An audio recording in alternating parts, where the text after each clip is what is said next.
Hey guys, what's up? How's it going? It's been a while, but we are back. Power Up Podcast is not dead. Mostly just life getting in the way. But we're back. Lots of insanity stuff going on this past week. And with us, as always, a good fellow who always says, "Sure, I'll jump on," is Joe. You know Joe. He's the guy who does that. Yeah, you know me. I'm that guy that draws silly pictures of monsters and critters and God knows what. Well, God knows. Hey Loki, what's up? Welcome back and welcome to the crazy train. Dude, it's been insanely crazy today. I'm convinced pure demonic, personally. With oh, the a whole lot. planet, dude. It's Yeah, under it's it's under just the Satan striking back right now. You know what I oh mean? Like, yeah. I mean, I don't pull my punches when I say like we're getting there, folks. Like not trying to instill fear or anything, but like days of Noah, man. Like the insanity is going to become more and more common, and it's going to be more and more accepted. So that's the yeah, news dude. on When you start Hogwarts thinking Legacy. What's up? when you start thinking about like wars and rumors of wars and earthquakes and just Hmm. all the different things. I know some things may not hit the U.S. as hard as other places. So Hmm. there's even things like the famines and stuff like that. It's like we may not be feeling it yet, but I'm sure somewhere it's Hmm. the inklings of that part of it are starting to manifest There's a outside of just the third world or someplace where you kind of expect it to be kind of rough. Yeah, there's a really good like with Chuck and Gary Wayne, and I need to get more to Michael Heiser, which I heard he's unfortunately dying of cancer. So another good man who of the faith being taken away. But depending on how strong you are, that's can I in the end that's a good thing for us because we'll be in paradise and enjoying that that bliss of no more evil and stuff like that. But Yeah. just insanity. But real quickly, Joe has successfully broken 81 or 80K, now up to Hmm. 81095 with 1058 backers. Very awesome, very cool. And as you can Yeah. see, still got all the perks with some percentages off if that spikes, that toots your horn. But yeah, death. As always, I'm loving the color each and every time. It's the same picture, and I still enjoy looking at it Huh. too. So that is my that would be my recommendation of anyone that wants to check out Death. Um, the I'll color be with put the I'll be with putting up some new updates here soon on it. We're getting down to the wire on it. I'm mhm. trying to crush out these the lettering and the sound effects. Yeah. I feel stupid because I forgot to take the sound effects into account. Like I don't know, 45 or 50 pages in, like I was on it solid, and then I just got so consumed by drawing the pages and doing the writing and the coloring and everything else and the just the speech bubble lettering that like I realized I was just looking through the files and realized like, dude, you haven't been doing your sound effects for the last like 200 pages. Oh, So geez. like Can't so forget like those onomatopoeias. yeah, well it's like it's one of those things where once you've already like established that that's part of the book, Mhm. Oh, you yeah. can't go backwards from that. So it's like I when I do the update, it's not going to be fun because I'm going to have to tell people again. It's going to be a little bit longer, but I'm hoping they will be forgiving and accept that it's just so they get a high quality product. It's Oh, yeah, right now absolutely. I'm only 30 days behind right now, so it's not like too terrible. I'll never be years behind, so Yeah. they won't have to worry about that like they do with so many other crowd funds. Well, that's all. I'm sure a lot of people will be understanding too. But yeah, we've got Death, Death, Death. Link is in at least, well, no, it's actually in Rumbles. We're on YouTube and Rumble. So, do you know the news on the Hogwarts Legacy, Greg? I've been watching a lot of it, and I know it's just absolutely crushing it. Do I know? I'm not sure if you're referring to a specific news, but we'll get there. We'll get there.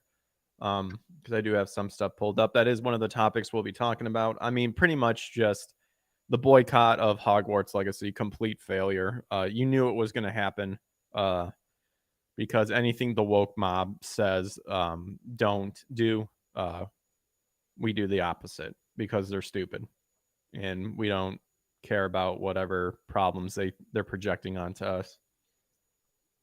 But is I think Iggy? like I think like that's something that just like normies like Harry Potter, and a lot of normies don't really pay that much attention to Twitter and things like that. So I think between them trying to get people to hate it and that backfiring, and just the fact Mhm. that there's a zillion normies out there that were super excited about it that had no clue that there were some uptight liberals out there and some uptight trannies were just it was like it was gonna do good no matter what, but because these people threw a fit, it did extra good. Yeah, So, and it's you over know, like the dumbest thing too. Like J.K. Rowling's wants women's rights and supports women's rights, and apparently that harms people in some way, shape, or form. I don't know how. Usually, when I think of harm, I think of like, you know, beaten, hanged, beheaded, or something like that. Not words. well, it's been a liberal talking point ever since I was a child. Why is it a problem now? See, It's like, that's very interesting because I asked Doug that too. I said, "When did you like in the specifically in the video game industry like you like I'm sure this stuff like at some point this stuff like popped up, but like when did you start hearing it?" And he was like, "It's just the kook, your stereotypical kooky liberal college kid." And it's like the sad thing is that he was saying back then it was like, "Oh, it'll never reach here," and then lo and behold, it did because people didn't take it serious enough or what have well, you. people say the same thing about anime and manga, and Mhm. think we all kind of universally pray night and day that it will the Japanese will bare minimum keep a stranglehold on their end of it. Even if they're kind of loosey goosey with what the states do for translation, it's like just keep your end of it solid so that I have that at least, I Mhm. don't want to be let down by you guys. Don't listen to our liberals. They don't really represent your fan base here. Well, that's another thing too, speaking of the voiceover industry, that's another talking point we'll get to is because some more diversity clout from, clowns from the voiceover industry had to state something. Hopefully, Eric will join us. He said he might pop on and Oh possibly yeah. Ryan the editor as well, because people are too sensitive today. I think a lot of them are sensitive. I think a lot of them are actually just sheep, to be honest. They don't know what to believe in, so they think they'll join the minority, but then declare that they're the no, they'll join the majority, but believe that they're supporting the minority. They're just what is it? The loud minority. They're just the loud minority. Like really, a whole lot of people don't give a crap about what they're saying, but because there's prominent figures that infested in all the industry and whatnot, that they get away with a lot of bullshit. Like the whole As a stupid. country, we used to be dismissive of mentally ill weirdos, and now we let them just Yeah. run wild. You Mm-hmm. know. Is Death Death Death still shadow banned, Joe? Yes, yes, it is. You can only Yay. get there through direct link. So Yes, correct link in the descriptions. Death Death Death. Got it up here. Check it out. It's awesome. Got your sci-fi fantasy graphic novel about the family unit, survival, and war. And as you can see, a lot of Berserker influence, a lot of Eva influence. Just nice, a good mixture of style and influence, I think. So that's your cup yeah, of tea. yeah. Check it out. there's a little something for everybody in there, in a Hmm. way, you know. And how? And And how? yeah, Well, even the that's liberals have came after me and made sure my book is unfindable. So it's hmm something we all have to deal with eventually, and we're just luckily, you know, things like the Hogwarts game already have a huge, you know, corporate throw behind them. Us yeah. little guys, at a minimum, we have some ways of navigating around it. We're all kind of looking for ways to do that. So hopefully, here in the near future, with the help of my bud Greg here, you know, we can move past the barriers of always having to hmm get our money through somebody else.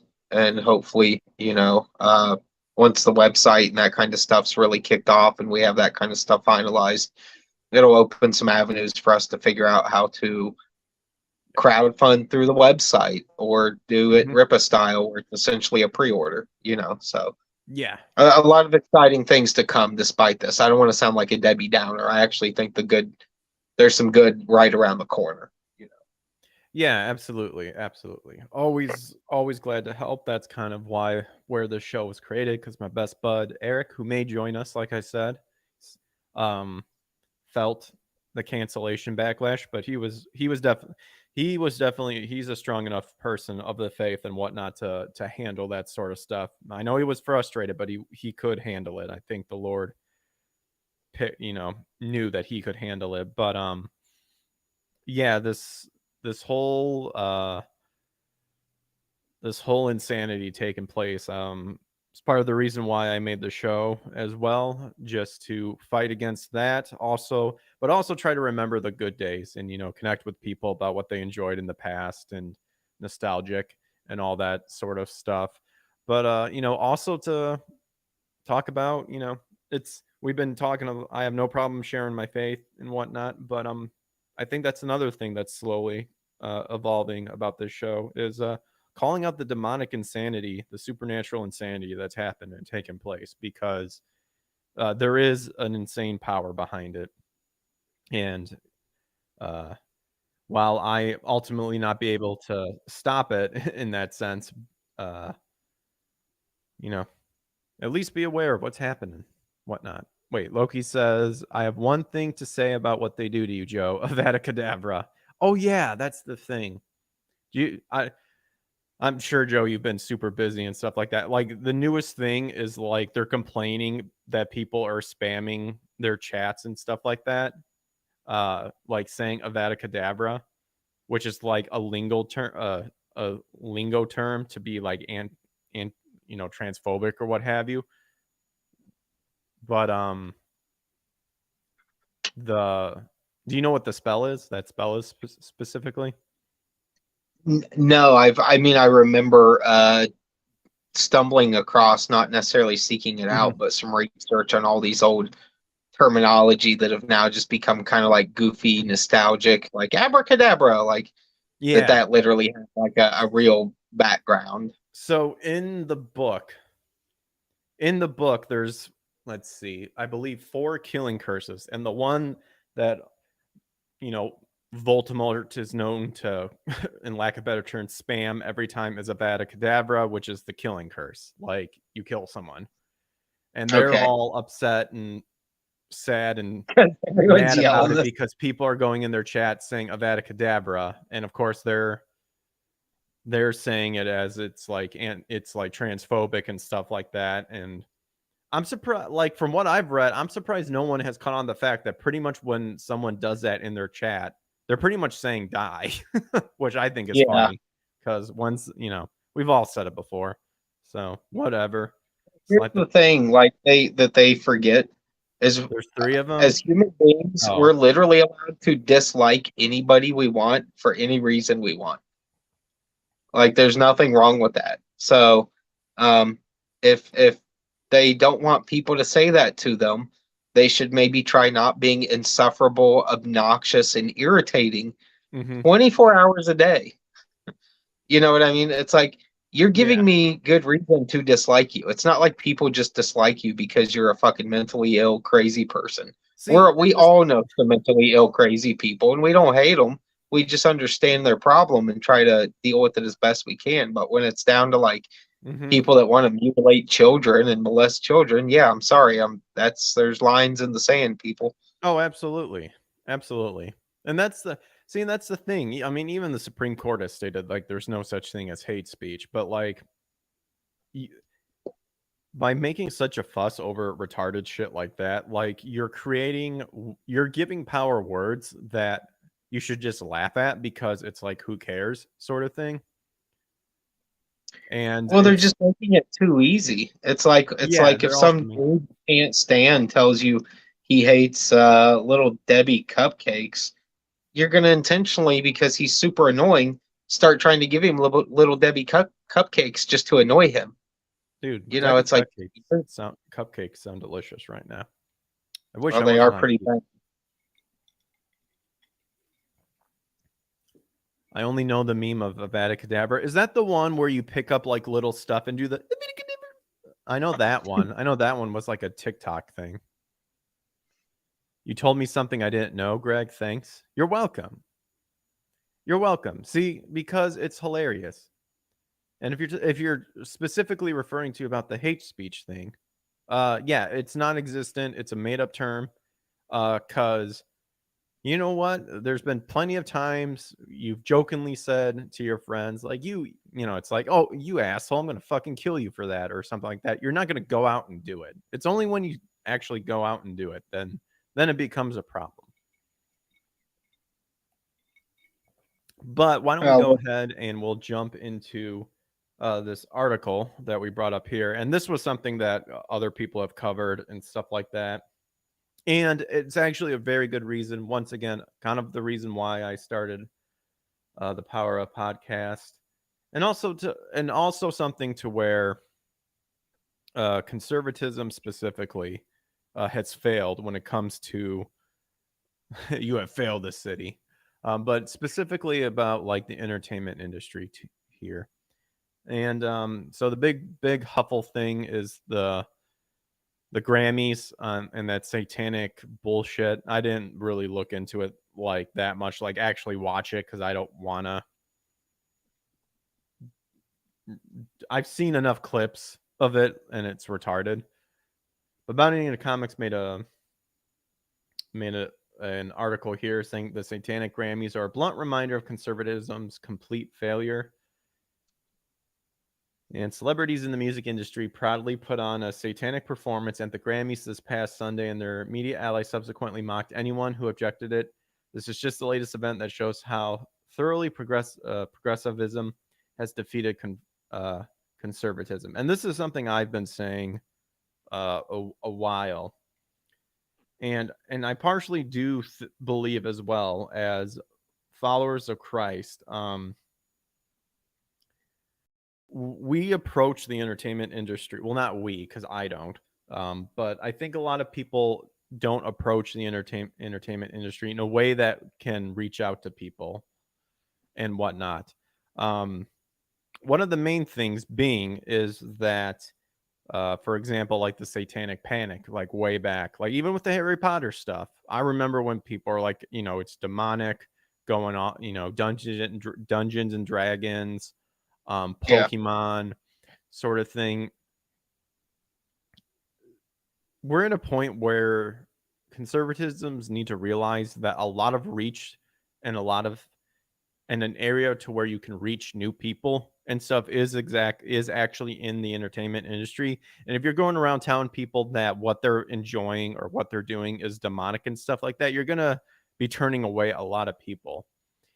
And but also take it seriously. Like these people think that they're just joking around and stuff like that, but there is actually some ugly truth behind it, that a lot of demonic forces actually are happening behind the scenes in the entertainment industry, and you need to at it's least call it's them out part on of the it. culture. Yeah, it's like, here's the thing. It's we all have heard when we were young the crazy Christian person that said everything was demonic. Like no Mhm. matter what it was, they could find something bad in it. And the weird thing is, you do reach a point in life where you look backwards and you have that moment of clarity and you go, "Oh my God, that fucking loony bastard was right."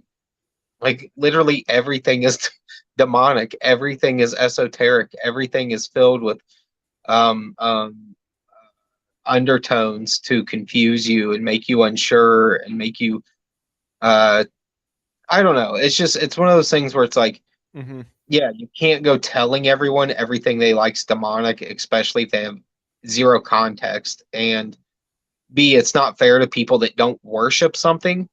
They just wanted to watch a popcorn flick.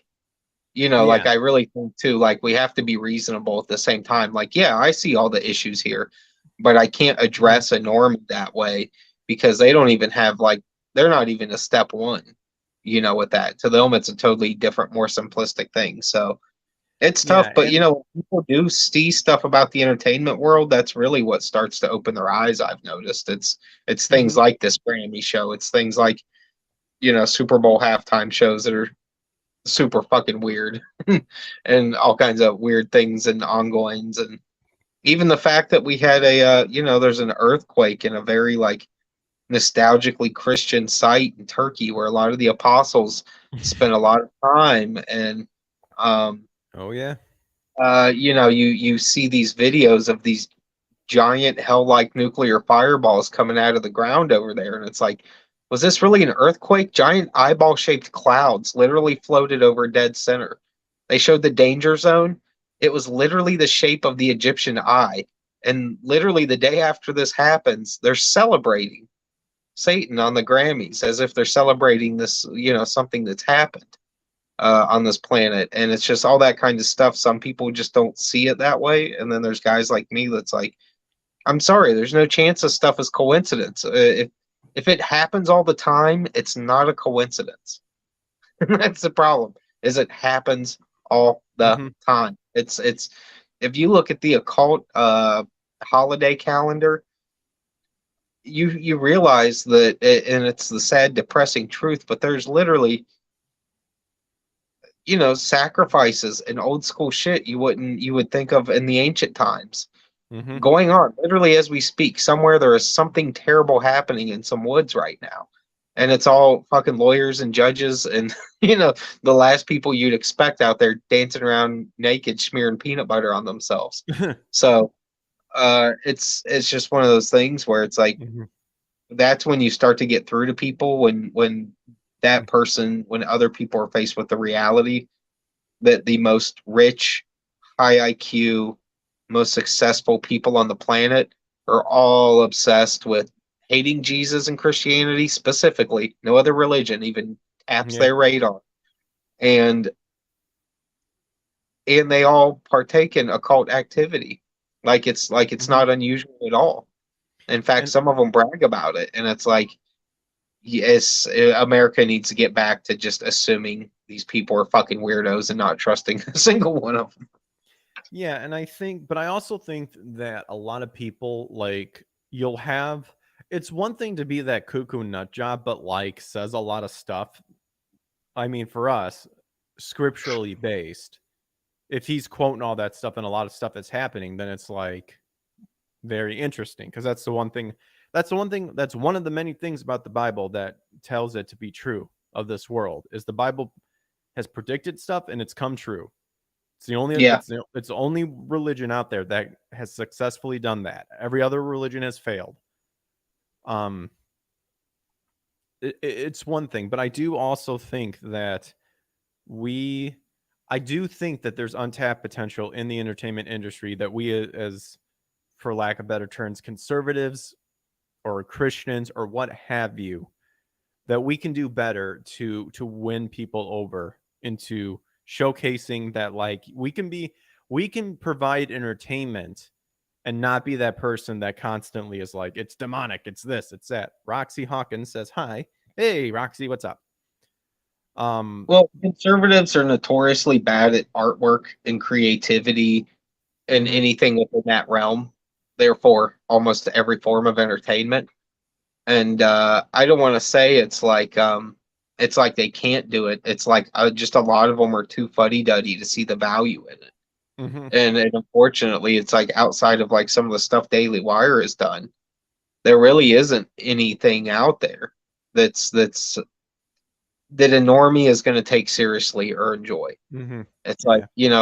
like a bunch of movies made by like a Christian outlet where it's basically a Hallmark movie for all intents and purposes. It's like your normies are not going to be sitting there digging a movie that's basically a Hallmark movie from 1995, but just filmed in 2023. Like I like that hokey stuff because I grew up on it. So I like, even Mm-hmm. though I know it sucks, I nostalgically like it because it's dumb and it's terrible. So I can look past that. But that's not most people. I'm in the Yeah. minority. I have no problem leaving it on the Hallmark channel year round. I enjoy those stupid movies. So Yeah, I guess one of the things that even someone that I listen to on YouTube, um, someone who's I think really good at knowing the scripture, knowing the word, and he's leading people the right way and whatnot. But it is definitely there are times in the video where it's talk about like getting into the video game aspect, and of course went straight into the quoting the scripture of don't glorify violence, and all of it's like, a lot of those characters are based on actual demons and stuff like that. And for yeah, me, that specifically is something that I think is very narrow minded, in the sense of, well, if, like, for example, the scripture of, don't glorify violence and whatnot. Like, what was happening in that time during the thing? There were Nephilims all around telling people, you're going to be participating in these events that we do because we hate God, and thus, we want to live forever. So, we're doing blood consumption, we're doing all this, all that sort of thing.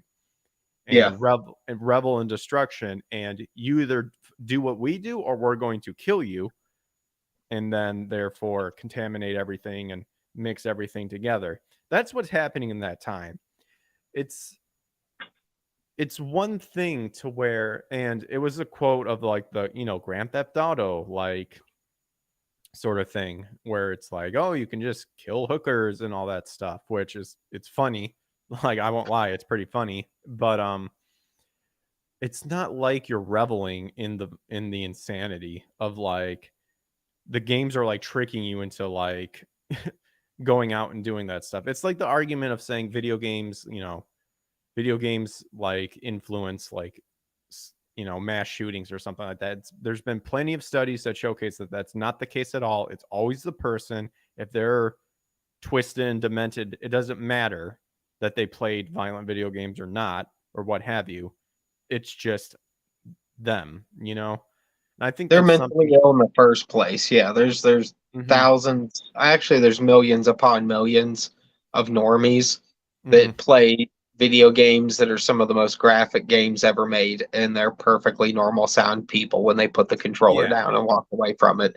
It does not it Hmm. does not have that level of hold over them. And Like, yeah, I it's kind of think. like gun ownership. When people say it's guns that are the problem, it's like there's more guns than there are citizens in this country. Yeah. If it was a problem, you guys would know it. 'Cause there's about 450 million guns in this country, Hmm. privately owned by citizens.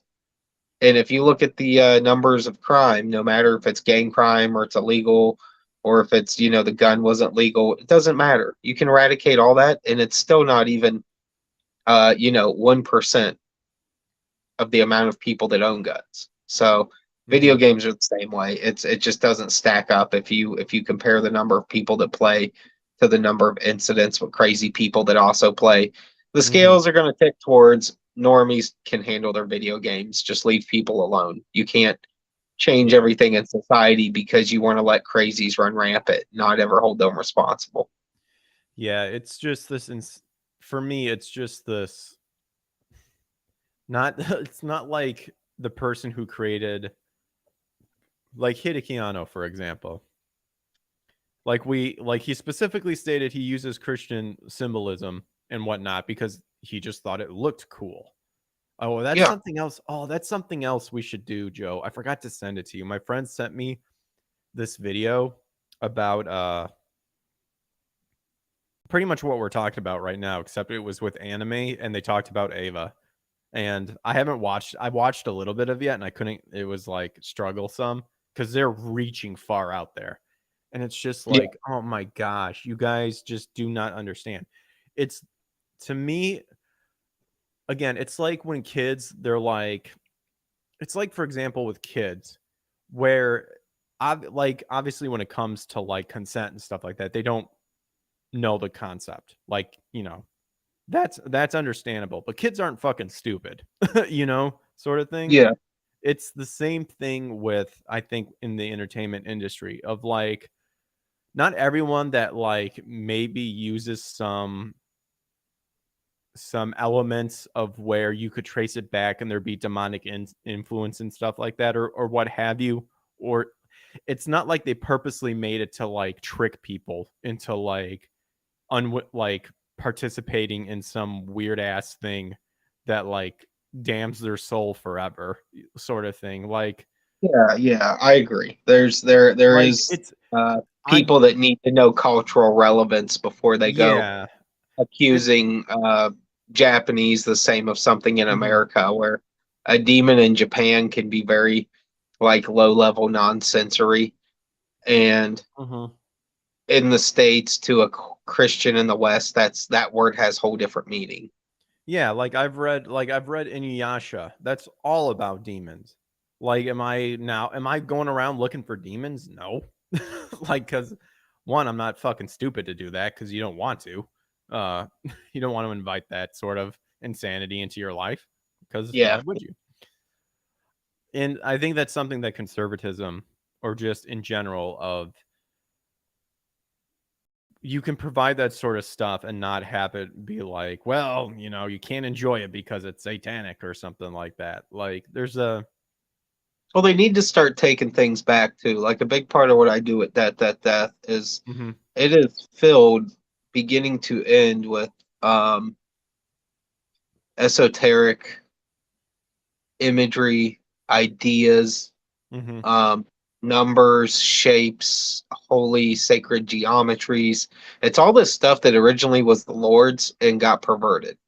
mhm. It never belonged to the evil in the first place, even though they try to hijack everything and pervert it. So like on just face value, I could easily see some like Christians being like, no, this guy's trying to lead you down the wrong path. He's trying to just get you to read these bad things or know about these terrible things. It's like, no, the Bible is filled with all these themes and these things and these numbers and these patterns as well, Yeah. because it's God loves numbers. He loves certain shapes. He loves certain colors. He's a Mhm. very specific creature, all the way down to hijacking the eyeball. Probably one of the things that one of God's finest creations, even to him, is the eyeball. So um, if we got to take it back and use it in a manner where it's from a Christian perspective, and people are seeing the true origin of it, and not some hijacked pagan or Egyptian occult, old school ancient take on it, where it's been Mhm. perverted and ruined. So that's Yeah. a thing too. Christians got to learn to do. It's like, take your shit back. Stop letting these other people dictate how this stuff's used and Yeah, how it's exactly. presented. So I've already Yeah, it's accepted some people will look at me a little wonky with some of my stuff, but it's like, you just got to read it to get it. That's the thing. It's not glorifying violence, but the Bible itself is filled with violence. It's not yeah. glorifying. It's trying to teach you a lesson. You can't learn Yeah. the lesson. You don't know I about the violence. You can't understand the historical relevance and context without the violence. Like, God had David just wiping out entire cities, Nephilim cities. Yeah. It's Oshawa. not, yeah, it's not like the Lord is Yeah, as soft opposed to on it. bad guys, you know. It's when like, yeah, what the scripture says, glorifying it, but it's when that has become like part of your daily routine, or almost an addiction. It's when it said, I can't function right unless I kill something. Then you have a problem, you know, sort of thing. And that's exactly what, the demonic people wanted, like, did out of fear and violence against people, to say, you will do what we do. And if you don't, we're going to kill you in the most insane way possible. They And should be shocked it's not worse, because this yeah, country has really been in war since its inception. The peace times have always been like 10 or 15-year stretches at best. Mm-hmm. And when I say at best, I mean like that's doing good. Like we're always in the midst of some kind of fucking fight here in the States. So Yeah, whether it's there's the right or wrong warfare is going irrelevant. on It's right just, now. yeah, we are people that are genetically predisposed to war Yep. because every generation has had it, and it's that those things get passed on to the next one. Mm-hmm. So no matter how much people want to deny it or whatever, pat us on the back for not being more bloodthirsty and violent, because by all standards, we're predisposed for it. Just don't contact the dead. The God actually went out of his way to make sure that you don't do that because that's opening up a huge can of worms. You pray to God and you talk to God. Yep. You pray to Jesus and you talk to Jesus. And if anything else is talking back to you somehow, question the spirits. That's all you got to do. It's Let's it's see. simple. God told us what to do in that situation. You test the spirits. You'll quickly know what you're dealing with. Yep. So Americans have poured billions of dollars into the conservative and libertarian movements for decades and have nothing to show for it. Conservatism has lost every fight it has ever been in and has surrounded every institution of importance. Um I kind of agree with that.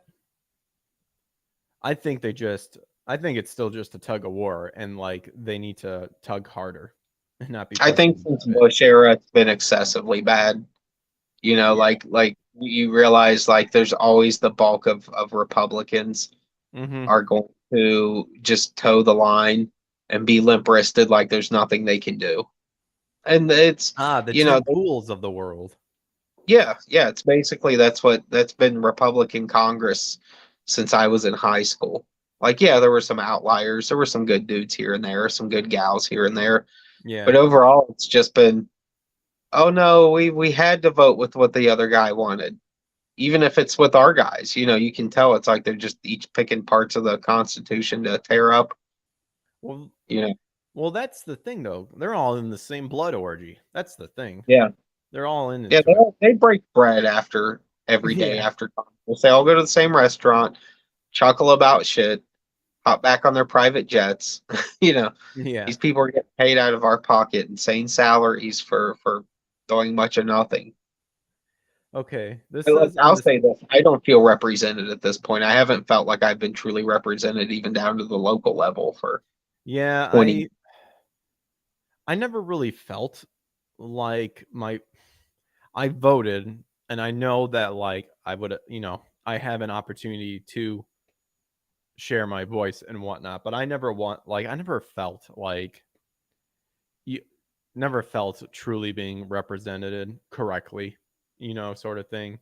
And that's the one thing Republican, the left said we're doing this and it's asinine and they'll do it. And then the right says, well, we won't do it, but then they do it in private. Both are garbage. Yeah. Yep. And the satanic performance led by Sam Smith. Who the hell is Sam Smith? At the Grammys this past Sunday makes the truth clearer than ever. In one respect, the pathetic celebrities engaging in a satanic performance at the increasingly irrelevant Grammys is oddly welcome because it shows the true nature of the industry in a way that makes it possible for anyone to deny any longer.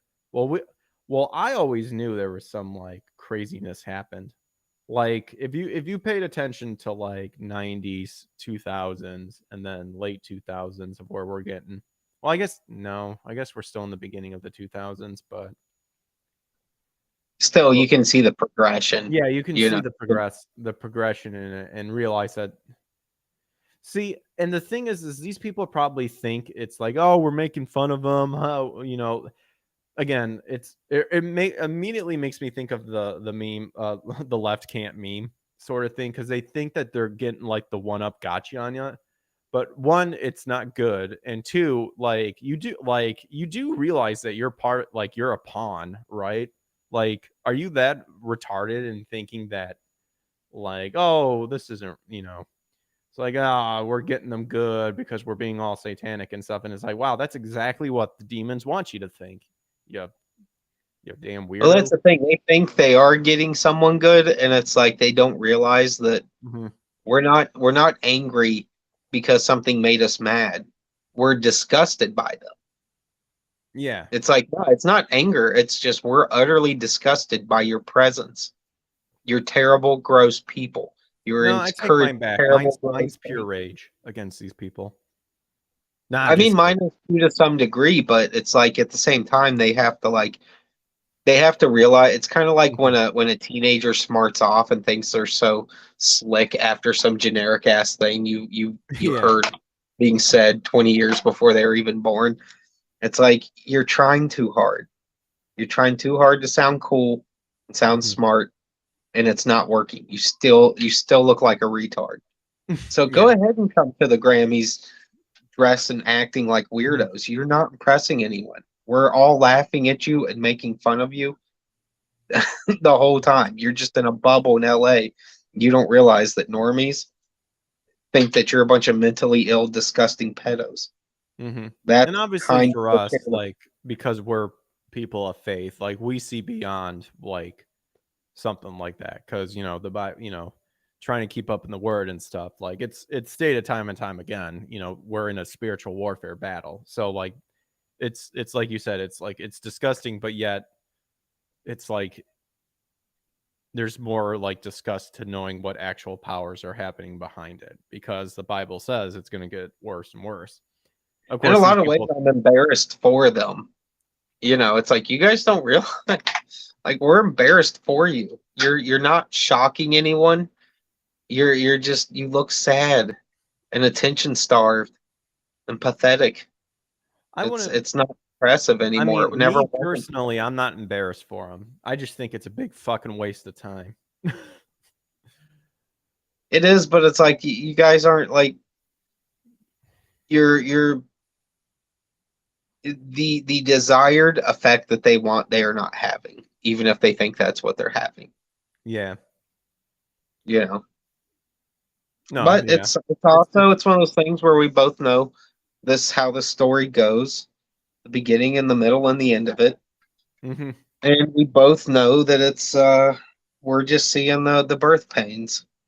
It's Oh gonna yeah, get the worse. good old birth pains. It's only gonna get better, folks, and by better I mean terrible. But the world will think it's better because they get the Jesus they always wanted, but he's fake. So and by fake I mean the Antichrist. So the production and the proud defense of it was absolutely perfect in the sense. There's a video. I'm not gonna watch it because I don't care. In the Yeah, sense you're of not anything. wanting to see it. At the same time, the whole thing shows how progressives now have no opposition, that they can giddily offend like this while knowing they will not suffer any immediate repercussions. Uh, Reveals that that they control everything that matters in America. This I disagree with. I think I think the right actually does have some control. It's just they're corrupted as well, and they let it happen. Again, Yeah. it's the whole like uh, behind the closed doors, the left said, we want to be seen as the heroes of the world. And the right says, that's fine. We'll go ahead and pretend to be the bad guys. But in the end of the day, we all, again, participate in the orgy. And that's all we want. Um, so I kind of disagree with this statement. And in case there is any doubt about whether the performance was meant to be satanic and to offend, yes, it was. Okay, so Roger Friedman of Showbiz 411 reported on Saturday that my sources say the production of this number is going to make a lot of people very upset, and I guarantee there will be calls to CBS from outraged Christians. He added that apparently Smith, who is 6'5" and a big person, I don't care. Freaking Yeah. David, through God's power, like rammed a rock into Goliath's skull, probably like zipped right through the back of his brain. We'll be playing Satan. There will be a This lot of isn't the UFC. Size matters not here. This isn't this isn't MMA. It doesn't mean yeah, anything in our while realm. playing Satan. There will be a lot of devil type stuff, devil worship, and pyrotechnics like you've never seen. Wow, there's your taxpayers' money going for you. A demon performance. So again, progressives can do whatever they want. And honestly, like with this thing, this actually for me tied in the whole Daily Wire and Louder with Crowder spat that happened recently. And with that whole thing, I ultimately decided to be pro Crowder with that one because Crowder is actually not afraid to push back and to do just as extreme of this, like the satanic stuff. Like if that happened and like say Crowder or what have you responded back just as extreme as this, except with the the opposite message and stuff like that. That's honestly what I want to see more in the entertainment industry than like the Daily Wire, where yeah, it's great that they're making their own movies and stuff like that, but you got to be, I hate to say it, but you have to be more edgy, you know? It's almost like you have to return energy in your way. Yeah. It's like I say this a lot to people. Liberals, if you even return 10% of their energy, they have a fucking meltdown. So Yeah. that's why you can't just return 10%. Like you have to 100% return the energy back to them that they are giving to you or giving to other people. Yeah, I And agree. at some point, who knows what it'll come to. I doubt it'll ever come to civil war because most people in this country, no matter what side of the fence they sit on, are not going to get off their asses and fight a civil war. The carbs literally have to run out for that to happen. And they Oof. won't, but Oof. not anytime soon. At least it's as long as people can get bread, they'll stay home. But if push ever came to shove, I hate to break it to liberals, you guys have little to no chance, even if you had the United States military completely on your Oh side. yeah, we saw what happened with Killdozer. That entire city Yeah. shut down. They had no idea what to do. Well, all the blue collar is on one side of this fight. All the people that understand how the world really works in a realistic way, people that aren't full of silly dreams, but are full of silly reality. The Mhm. grizzled people of this country. They're always going to be more out knowledgeable. They know how to live off the land. They know how to hunt. They own all the guns and ammo. Um, Yeah, that's the you thing know, too, that there's obviously extremists on the left side who have that. Like what is it that retarded like trans army that you see sometimes when like have you heard about that? It's yeah, they whenever always like a try way trans too protest hard is to look happening. tough, and everyone laughs at 'em. What's up? They always try way too hard to look tough and just end up getting made Yeah, fun it's of. oh dude, I love it when they wear the body armor, but they're so fucking fat that it's like, dude, I could easily still shoot that gigantic mass that's your fucking handlebars and get that good and not worry about hitting your body armor because you're like leaking out of it. Dude, we know these people. They're mentally ill. They're physically weak. It's just every stereotype you can think of related to a liberal in 2023. Most of them fit. Most of them fit. There's some outliers, but I'm talking about general reality, not exceptions to rules. So Mhm. Uh, let's see. So this article goes on by saying, for instance, all it takes for progressives to get conservatives to denounce a Christian nationalist is to call him a white supremacist, anti Semite, or a Nazi. Conservatives will immediately do so. Wait, what? Wait a minute. For instance, all it takes for progressives to get conservatives to denounce a Christian nationalist. They I won't mean, have. for the weak ones, sure. For the rhinos and the ones that have no moral backbone, you'll never hear me act like being a Christian nationalist is somehow a bad thing. I'll never denounce that. There's nothing I would like more than this country to be 100% old school. I might just be Christian stupid and not only truly book. not really understand what this person's talking about.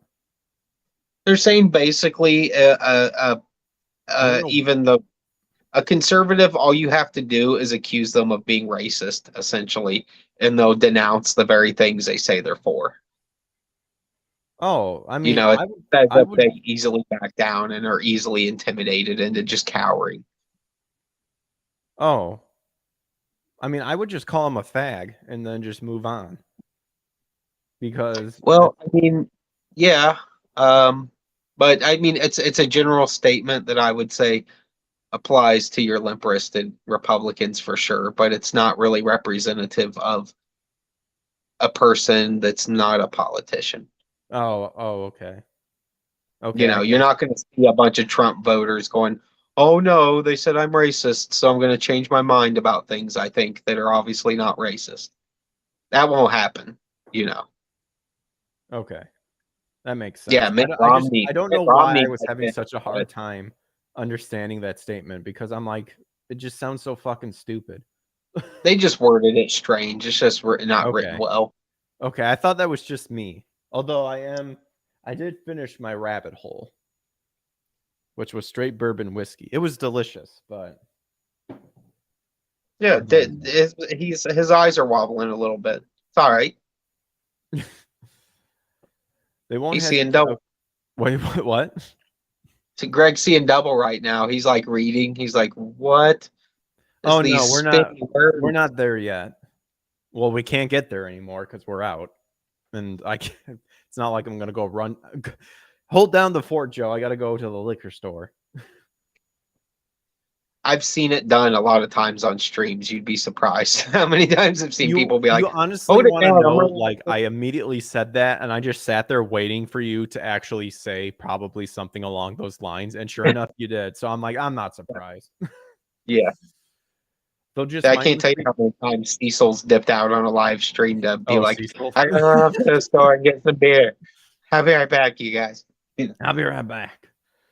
They'll just mindlessly denounce him and drive him to ruin so they can receive a pat on the head. Think about it. Progressives have so thoroughly defeated conservatives that they have conditioned conservatives to believe they must drive white nationalists out of polite society while simultaneously allowing progressives to remain a part of it, even as progressives embrace satanic displays. That is an impressive and complete victory, and that is an undeniable defeat of conservatism. I have some ideas on how we can take it back. Some might declare it rather extreme, Oh, but there's a lot of solid ideas to take what? it back. What?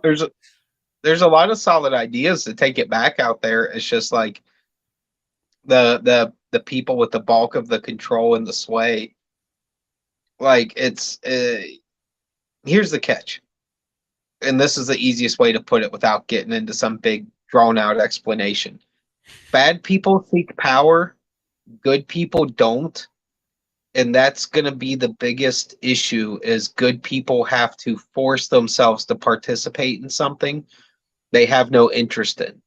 Because decent people really don't have any interest in telling other people what to do. They just want to be left alone. So by default, government, um, any job that involves authority, it's going to be kind of shitty people that are attracted to it first and foremost. It's rarely good, solid Christian people looking to run for Congress and run to be a president and things like that. Like that's a thing of the past at this point, you know.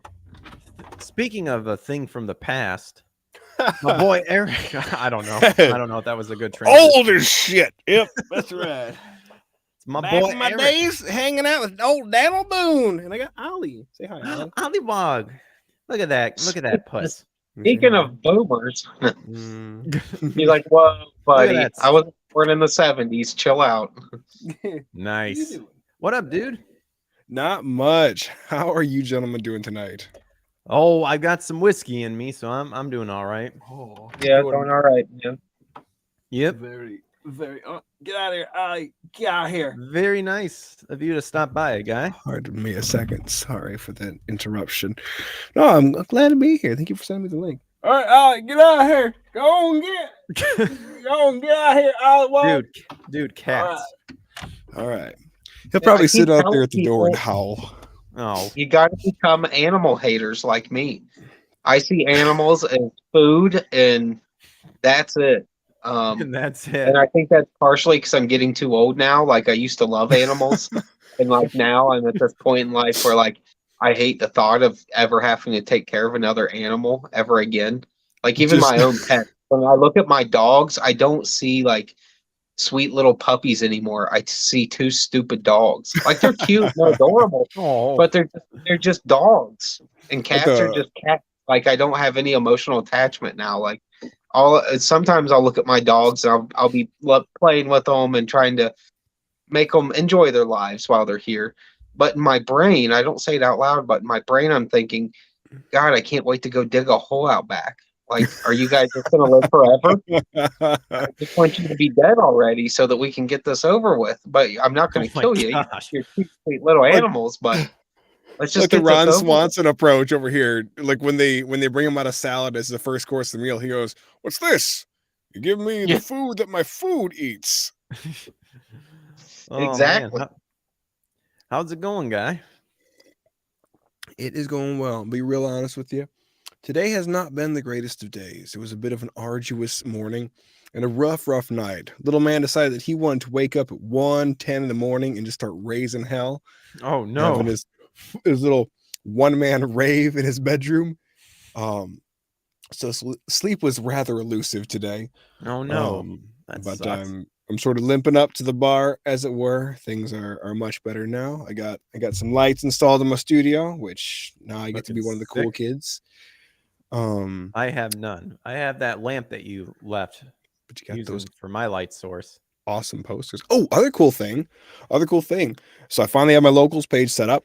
I got my my Stripe account all hooked up with that, and I've been going back through the annals of all the research papers, all the deep dives, and actually properly collegiate level citing all the sources inside there. So for Sick. anybody who decides that when I come back in a big way to start producing content again, if they want to support my work, they're going to have access to every single paper that I produce, every single bit of literature that I produce. They can go on there, download it for free, and then they have it as part of their arsenal when they're in Mhm. conversation with people if they need a bit What's of the citation link, and fool? understanding. So I don't have the links. I don't have them set there yet. I'm having to go back through them all and get them all organized and No, the link to recited. your locos. Dude, come on. Oh, Better. oh yeah. I don't hold on a second. Local, what, angellegends.locals.com? It should be Angel Legend. Oh crap, Here, I'm not we'll even test signed this in anymore. theory right now. I mean, I'm not really interested in this article anymore. We were talking about, Eric, about that satanic crap that was happening in the Grammys. Dude, it's such repugnant bull crap. Like, oh boy, let's talk about popping on down and having parts lopped off of the body shop. You know what? Just to add a cherry on top, let's have a he, not he, sing all the female parts inside my song too. Like, look at me and how progressive I am. I used to be intelligent, and now I'm just All right, that another didn't work. yapping moron. We'll try to figure this out. Yeah, Eric, we were talking about how, like, at least for me, I'm sure Joe as well. But I ultimately, in the nutshell, I think conservatives really need to step up their game when it comes to fighting in the entertainment industry. Oh More yeah. specifically about, like, for example, the whole Daily Wire Steven Crowder issue, where that being its own thing. But I'm pro Steven on the fact of, when it comes to providing entertainment, he pushes back just as extreme as what these people, like for the Grammys issue sort of thing, to where I'm thankful that Daily Wire has accumulated enough of a following to have their own studio and stuff like that. But you like, if you need to, like, fight against this sort of stuff at like 110%, you got to not play the lines anymore, sort of thing. It's like, go ham on it, because I guarantee you people want to see people go ham. Well, here's the thing too, and like to that end, and you were absolutely 100% right that conservatives need to step it the hell up, and not just conservatives, but Christians in general need to step it the hell up, because I'm so sick and tired of all these people within the church, the progressive church especially, that have this vision of Jesus Christ as if he's just walking through the sanctuary, just patting little children on the head, turning the other cheek every single which way he can, and never ever flashing an eye at somebody that would show any kind of disdain or displeasure. When in reality, we have in the gospel a picture of Jesus walking into the synagogue, looking around, in the back of his head, he's going, what the hell? Walking outside, fashioning a whip. Who's he fashioning a whip for? All right. Because it's certainly not just going to be for animals if he's going to go flip some tables. Like, can you imagine some old boy sitting here like this at his table, like, hey, you changing money today? Or what? Oh my God, tables flipped over into his chest. That guy's now on the ground. He's swallowing shekels by the fistful. He's got turkeys and chickens and all manner of barnyard fare just blazing over his beaten face right now as Jesus is pelting down on everybody, just raining blows upon them. Luckily enough, that Discover the Book Ministry, John Barnett, I was actually listening to a video, and he is actually one of the people that was like, when Jesus got mad, he chased people and the livestock out. Because I've heard people make the argument, oh, it was specifically the animals. No, it wasn't. He chased people out. And also to the degree that people say, oh, you should turn the other cheek. Now, within the context of that is when insulted, you should turn the other cheek. Show that you can be stronger than to just meet that person on their step down level and just denigrate yourself by launching insults as well. It's, hey, look, take the high road. When they go low, turn the other cheek. You don't have to dish it back out. But should you dish it back out, be well read, well presented, and do so in a manner that is not going to be sinful. Like the Apostle Paul says, hey, look, go ahead and be angry. Just don't sin in your anger.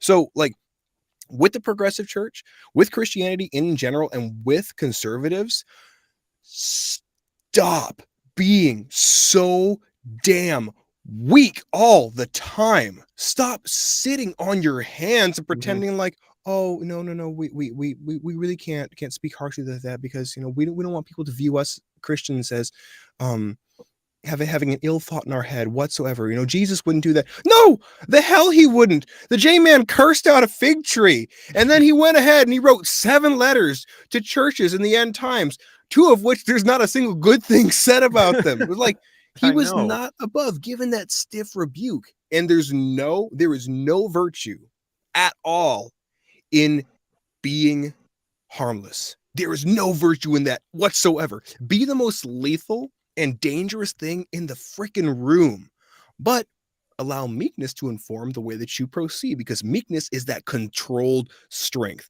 That's walking into a room being like, yeah, I can kill everybody in here if I wanted to. However, I'm gonna go play with little kids over here and show them, a few cool tricks in this Mario game that they're playing. Or I'm gonna go on over here and I'm gonna chat up the pastor and the praise and worship leader, and we're gonna talk about the game and actual real things, instead of just sitting here and being like, well, I'm just too blessed to be stressed. I'm too up to be down. I'm too sound to be pounded out. Like, no. We're done with that guy. Put that guy away back in the one-room schoolhouse that bred that sort of nonsense, and let's see some people grow some cojones, fashion some whips, and flip some tables. There you go. Amen. Yeah. You will not find one example in any biblical text, even if it's like outside King James, where the Lord respects a coward or rewards. Never. It does not happen. So Christians have to keep that in mind, that no matter how good their works are or the things they try to do, it does not mean the Lord. Like the Lord, here's one thing I think people forget sometimes, that are Christians out of habit, you could say. Like they're just doing it because they think it's the right thing to do, depending on where they live or how they were brought up. Is like, he knows your heart. And I think that's the defining thing for a lot of us, where we do carry guilt because of our sin, but we're constantly striving to be better, even if we're failing at it. He reads your heart, knows that deep down, if all you want to be in life is a good person, is to have wisdom like Solomon, be looked at in favor like David. And those guys did terrible things. You know, they Oh had my serious gosh. blemishes towards the end of their days. Even David's concubines, like the Lord was just kind of letting it fly despite not approving of it. You know, like there's a lot of things that some of the Lord's favorite humans did that are reprehensible even by shitty people's standards. Oh yeah, So if you had to rate the books of Samuel all the way through Kings, it's got a triple X rating. yeah, Hands down, triple X rating. yeah. So Yeah, it's there's you're one of those right. things where he knows our heart. He know, like, you know, that's something I pray about personally a lot. It's like it's like I don't want to be successful to feel good about myself. I want to be successful so that I know my family's taken care of.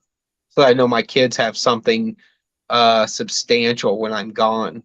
You know, that they're being left things properly like a parent should. Like all these, it's just like those are the defining things that the Lord knows, even if you don't speak it aloud to everyone else. He knows what your reasonings are, and that they're, you know, not based in greed and based in just trying to be as good a human as we can possibly be. Oh yeah. And Well, I think a lot of people just forget that, you know. oh, for sure. And what's really an indictment on us is that our first responsibility is to our own hearts before anything else. It's to our own hearts. God even tells us in Proverbs 4, 17 through 20, I think 24. He says, "My son, keep your heart with all vigilance, for from it flow the springs of life." So to say that if your heart is sick and become a stone, you are of no use to anybody else, let alone yourself. Um, and you're absolutely right on the topic of cowardice. Nowhere ever does God ever reward cowardice. And when you look at this, the parable of the master and his servants with the talents, like one goes out, he's like, "Hey, you gave me 5, I turned it into 25. Here you go." One says, "Oh, you gave me 2. Hey, I turned it into 4. Here you go." Next guy's like, "Oh, I was terrified that something bad might happen, so I buried it. Here's your 1 talent yet." And he says, "Look, dude, you need to beat feet and get the hell out of here. Get out to the outer darkness with you, you little trollop." And he calls him, "You wicked servant." His cowardice was deemed as wickedness. And we read even inside the epistles, anything not done in faith is sin. And if it's not done in faith, the Bible also tells us anything not done in faith is of fear. Fear is so hated. And we're told in the Bible, what, 365 times, once for every single day of the year, to be not afraid or to fear not. It's like, why in God's name would old Yahweh Vavhe want to reward anybody for their cowardice? And I think that's also something that I think people kind of struggle with too, because I was actually listening and reflecting on this too. Like the Bible also says that having like anxiety, depression, and that sort of stuff, having that come upon you is not sinful, but keeping it becomes sinful. What you do with it. It's like, like we don't get to control what thoughts just bombard our brain, but what we do get to control is what we do in lieu of those. This is why Jesus even says, "Hey, look, it's not what goes into a person that corrupts them, it's what comes out of them." It's like, okay, well, like, and this is so hard. I'm going to tangent for just a second, but I'm going to come right back. Real quickly though. Is this your I think I found it. Is this your locals? Probably. Hey, that is, yes, we're shattering the darkness. Angel Legend, with the L in Angel and Legend just being used as one. So Angel Legend, as you can see here, .locals.com. That's where you can find Eric's locals page, where he, like you said, he'll have his documents set up and whatnot. Yep. And I'm sure other stuff planned along the road, but continue the joke. We are rolling through fiercely right now. It has been a lot of hours sunk into it, a lot of hours poured into it. I have so many irons in the fire in terms of content creation, and I'm very, very excited to actually have the time to focus in on it right now. But like I was saying, I want to do my due diligence and make sure that these papers that I did a collegiate level of research in, I just had like this sort of sources cited page, but no actual footnotes. So I'm doing the arduous task of actually footnoting everything just so I can make the argument that much more sound. But anyway, I digress. One of the things, like we were saying about, it's not bad to have those anxieties grab us. We're told that we're not given a spirit of fear, but one of power, love, and a sound mind. Okay, My favorite verse. 2 Timothy 1:7. Yep. But we still do have bouts of fear. We still do have bouts of anxiety. And we have the choice of, do we let it freeze us and cripple us? Or do we say, whew, all right, I feel that. What am I going to do about it? And same thing goes for the, what comes into you is not corrupting you, but what comes out of you does corrupt you. And it sucks to think that 90% of what is out there on the internet in any form is pornographic.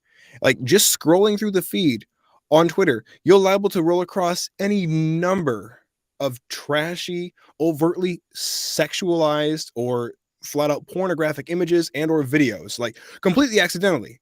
Okay, well, it's not a sin that your eyes just got blasted with that because you were scrolling through your feed and had no idea that somebody was going to put a video of some girl with 9 cocks in her. Like, it's not your fault that happened.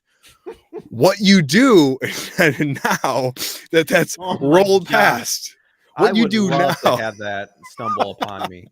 What you do now Just after because that happened, I could say it happened is what matters. Like, okay, am I going to scroll back up and stare at this for a while, or am I going to be like, wow, that is awful. Okay, I got to find the block button as quickly as I can here and say goodbye in to all that. defense, though, why would you not want to scroll back up and be like, dude, is she still alive after that sort of thing?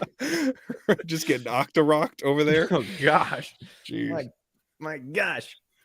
But no, it's one of those things where it's a moment by moment fight, and it's a step by step process that it's like, even for the person who say they have like a motor or tic disorder, and they get stuck in these mental or these repetitive physical loops. It's like, yes, on the one hand, they have a physical bent which makes them lean towards that, makes them want to just give into that Tourette's-esque thing. Like maybe they have to like scratch their head 3 times, do a big inhale, and then knock on a table or something like that. And to fight that off, there's like the side of them which is going, is the sinful me giving into this vain repetition, and then there's the other side of them where, like Joe was saying, where God knows their heart and sees this person that is so fighting against their own fleshly nature, who wants to be whole, that he can cut through that, and he's the one who's able to ascribe, yes, you are righteous before my eyes. Your righteousness is weighing out more to me than even the richest of gifts that you might give to somebody. Mm-hmm. Yeah. Well, since you're here, Eric, very, very insightful too. And yeah, because one, exactly what you said. And Paul even said, he's like, I know what's good, but I do the opposite because that is just we as humans. Unfortunately, that is what we did. And that's another thing that people don't kind of understand too, to tie in that we humans brought sin into the world, not God. God did not bring death into the world. Yep. We did. But since you're here, Eric, will be good because one of the talking points that I brought up is something that you've already commented on Twitter, but I figured we talk about it a little bit more, and that is unfortunately more diversity clout that has to be spewed and shown in the voiceover industry. And that Yep. I was hoping, because I don't know how long you have. I was like, we got to get to this since Eric jumped in right away, because I didn't know when you would jump in. Again, it's the same thing that happened with the guy who voiced Chad from Bleach, saying that there isn't proper representation and minorities can't get a good stepping, so I'm stepping down as Chad. Pretty diversity clout. This is all what the entertainment the voiceover industry can't even talk. This is what the voiceover industry is starting to turn into, and is this gigantic diversity clout echo chamber, and it's so annoying. For those who may not know, a Western voice actor is accused Crunchyroll of bigotry for casting white actresses. actress as Celedia in English dub of Mobile Suit Gundam: The Witch from Mercury, which and I think the article might go into it a little bit, which I've already heard. The only reason why her skin color is darker is because she's closer to the sun, therefore just a more tannish color for obviously living conditions and a fake proposed marriage, because I think of course LGBTQ jumped on it or something like that. So in the Yeah, and she's not even Indian either. Like they've called her queer because of this faux proposal that she lays out to her best friend inside the show. There somehow she became Indian, having come from Mercury, and she's got a darker skin because she's the closest GD planet to the sun in the entire solar system. Yeah, you might turn out a little bit brown. Who knows? At least she's got red hair, so I don't know. Maybe she's got a bit of Esau rolling around that blood. This is exactly what people pointed out with I forget, what is it, James Pearson or something, the guy who voiced Chad in Bleach and said I'm stepping down, who ultimately I think the guy who actually now is voicing Chad is not even the race of what Chad is, which is half Japanese, half Mexican. I think the guy is straight up a white Floridan dude or something like that. I don't know. But this is the same garbage that you hear these assholes just spewing out. Well, and what's the point of a voice actor being a voice actor if they can't act the voice? Like, if they're being like, it's like that's the whole point of their job, though. There was nothing in the criteria that said you have to be the same ethnicity as a character. You're there to make a voice match a face, no matter who you are. You know, it shouldn't. It's the characters.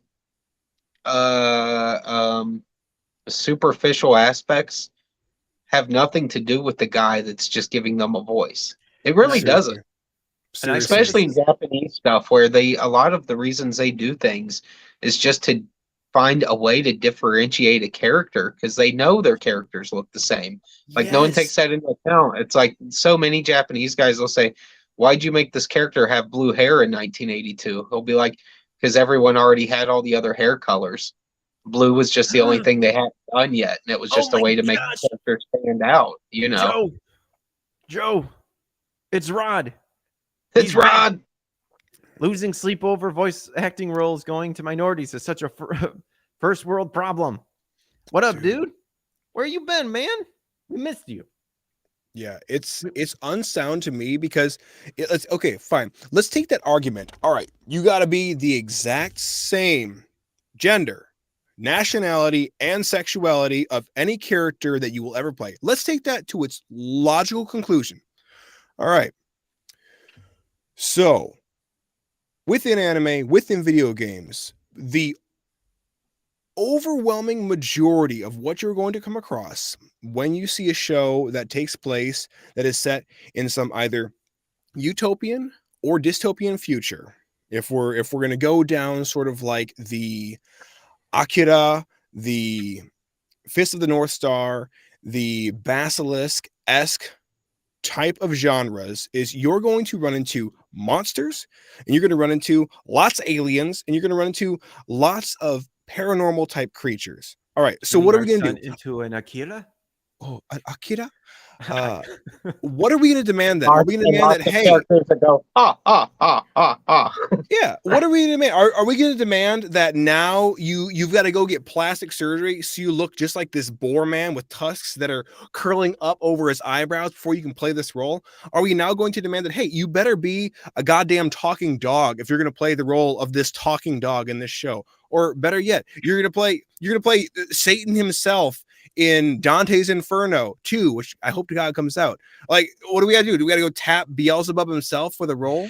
No, it's total insanity. And this entire thing here, what these people are doing, this is theater. This is LARPing. The fact that they can sit here and smugly say, "Oh yeah, no, I'm stepping down from this role because God forbid I don't fit the exact mold of this character in order to play it," or so-and-so should be ashamed of hiring this person, or so-and-so should be ashamed of booking this role and continuing on and not stepping down. The fact that they're even trying to say that, while being voice actors who voice Japanese characters while at the same time not being a lick of Japanese themselves, or the talking dog, or the giant demon, or the giant alien at all, is complete total hypocrisy. And I'm really, really disappointed in the Z, who commented a lot about this show, this Witch from Mercury, because I've worked with the man and he was fine enough to work with. But the fact that he writes this bullshit right here,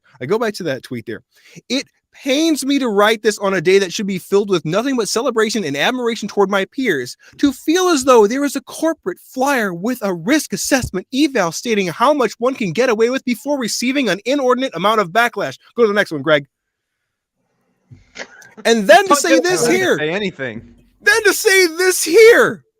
Oh my gosh, we could sit here and argue the merits of right for the role versus autocast because of ethnicity. But let's also not pretend that the equality provided by minority actors is less than the equality of their peers. Get out of here. Get completely out of here. This crap here, inclusion, gives us the ability to tell the stories of our backgrounds. Are you kidding me right now? All right, name the person. Name one person you know of, Nazi, that has been born on Mercury and traveled to the third rock from the sun. You name the one person that can be included inside this little round of actors picked for a show, and I will go ahead and give you every dollar to my name. Go ahead and name the person. I'll wait, because they don't exist. Oh my gosh.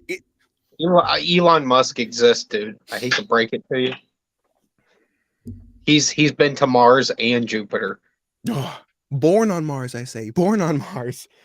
But like this crap, I think there's one more that Nazi had the other day, which really it just boiled my piss. All I can say is, well, you know what they say. People in glass houses sink ships. that's all Like, I can say. Yeah, there was here's the one other more. This one? Oh goodness. It was him and another gal who commented, but it was more or less. I have a duty to my peers. This one. Here's the thing that I don't get.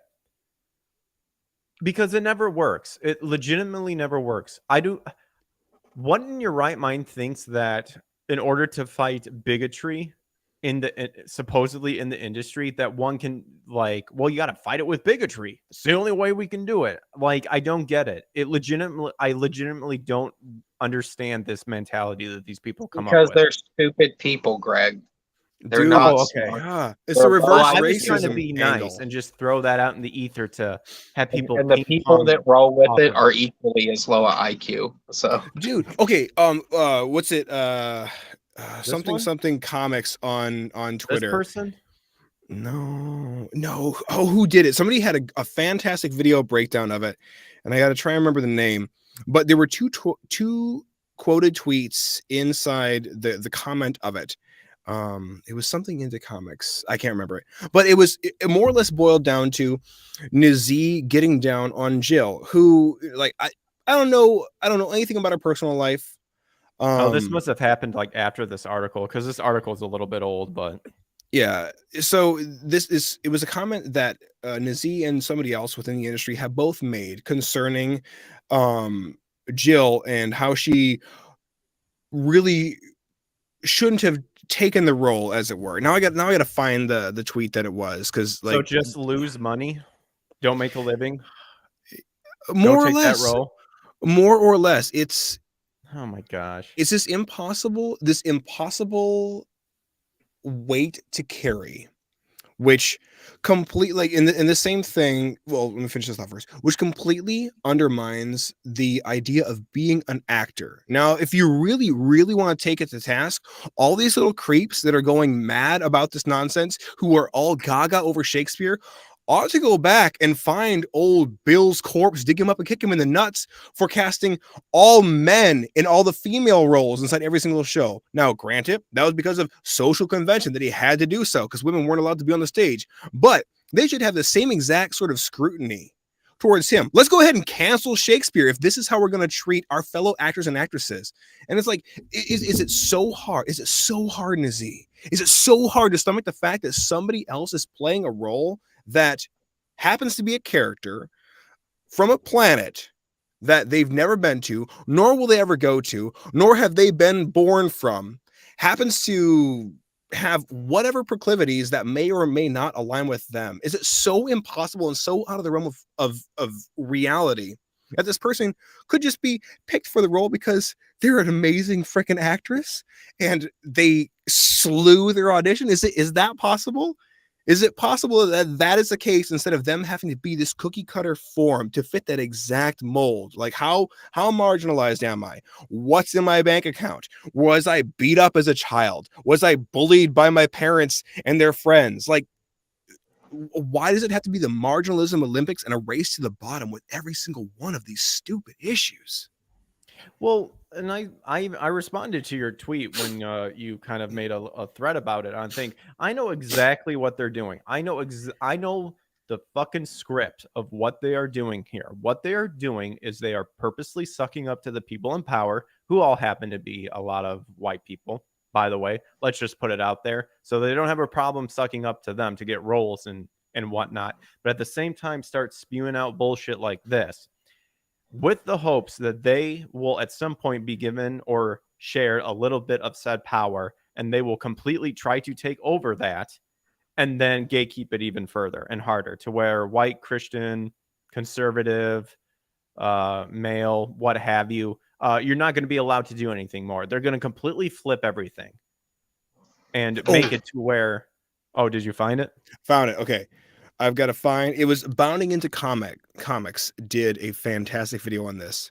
And once the tweet pops up here that is in question, I'm going to read it for you because this here is such an indictment on the mental state of social justice warriors, especially those that think that they have a handle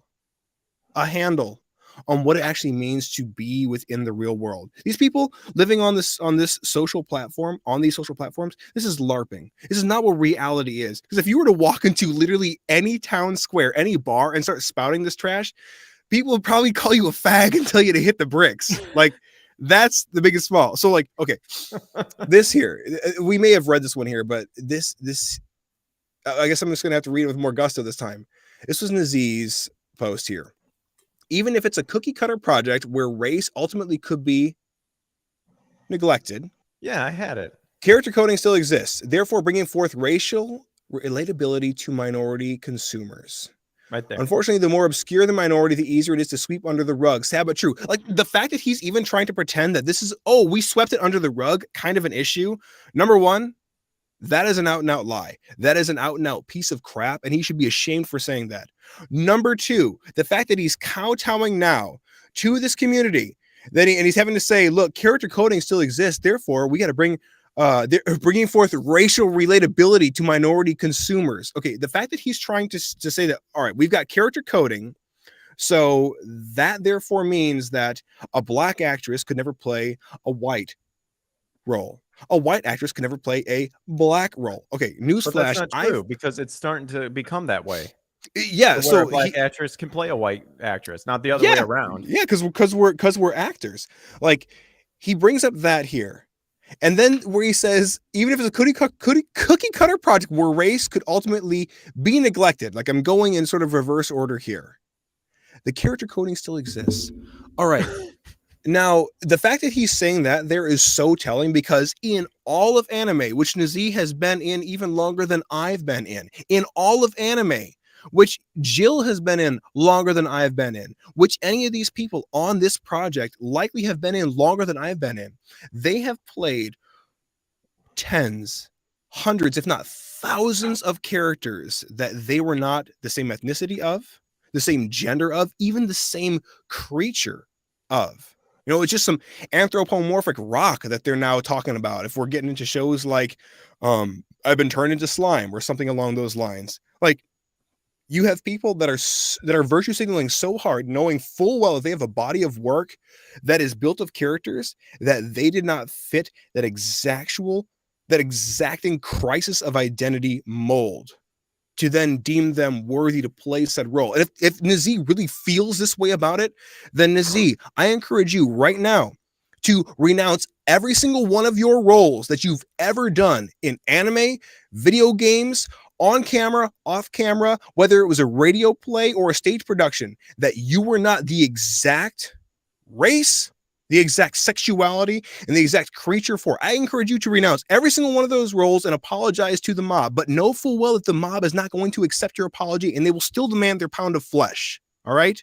If you really feel that strongly about it, give back all the money that you ever made doing such a tragic and terrible and malicious thing. Give it all back. Give all of it back. Mm-hmm. Absolutely. Absolutely. And again, for me, it goes, I know what they're doing. I know exactly what they're doing. And I've said it before. You said it before. They're replacing the, as corny as it is, the heart of anime by saying, when you think of anime, it needs to be of equal representation of minorities, the LGBTQ, trans, and all that stuff. And it never, ever was about that stuff. It was never, ever about it. Oh, here's the other one here. This was by what it was about, like that. It's, and understand, like, it was just anime, like that sort of it is just a small niche compared to the other niches that umbrella anime. But these people want you to declare that specific niche is at the top, and that's what it was always about, and that is a 100% fucking lie. And they 100%. Here's the other one that really got my blood boiling. This is Anarias Quinones. I don't know how to pronounce this. Hey guys, real quick, I'm gonna have to hop out. My kids are going bananas. There's something up with the energy. Like everyone I talk that had small children, their kids are waking up like all hours of the night, like 1 a.m., then 3 a.m., then 5. I don't know, full moon or some shit. But you guys have a good night. Thanks for having me on, Greg. I'm gonna go see why they're screaming at each other. And if I come back, I come back. If I don't, it's because it's just the monsters wouldn't let me. But, don't worry about it. Thanks for having me on. I'll talk to you again here soon, Greg. And good talking to you, Eric. You too, brother. Take care. Take care, man. Later, guys. Peace. All right, this is the other one that drove me crazy here. Anarias, we'll say Quinones. Anarias Quinones. All right, says, pretty lame that Crunchyroll's strong preference for local talent affects. Wait a minute, I think I actually authentic. Yeah, it's probably in there. Yeah, right there it is.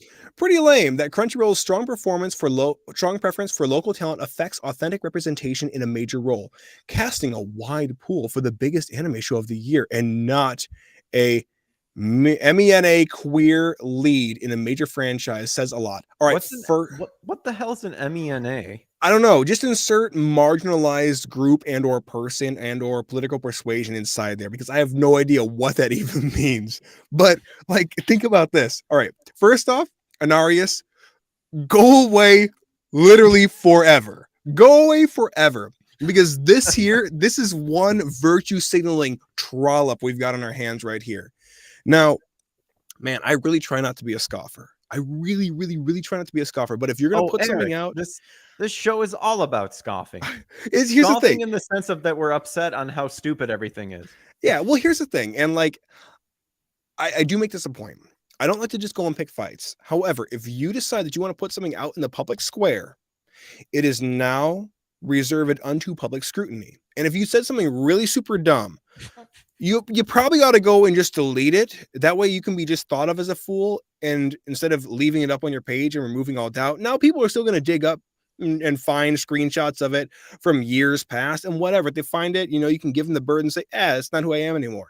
But this crap right here, Anarias, Quinones, whatever, however you pronounce your name, this gal here, that virtue signaling madness is so pathetic and so thinly veiled. The fact that she uses words like preferring local talent, how it affects authentic representation. All right, Anarias, find me one Mercury dwelling person that you think would better fit this role and have them audition for it.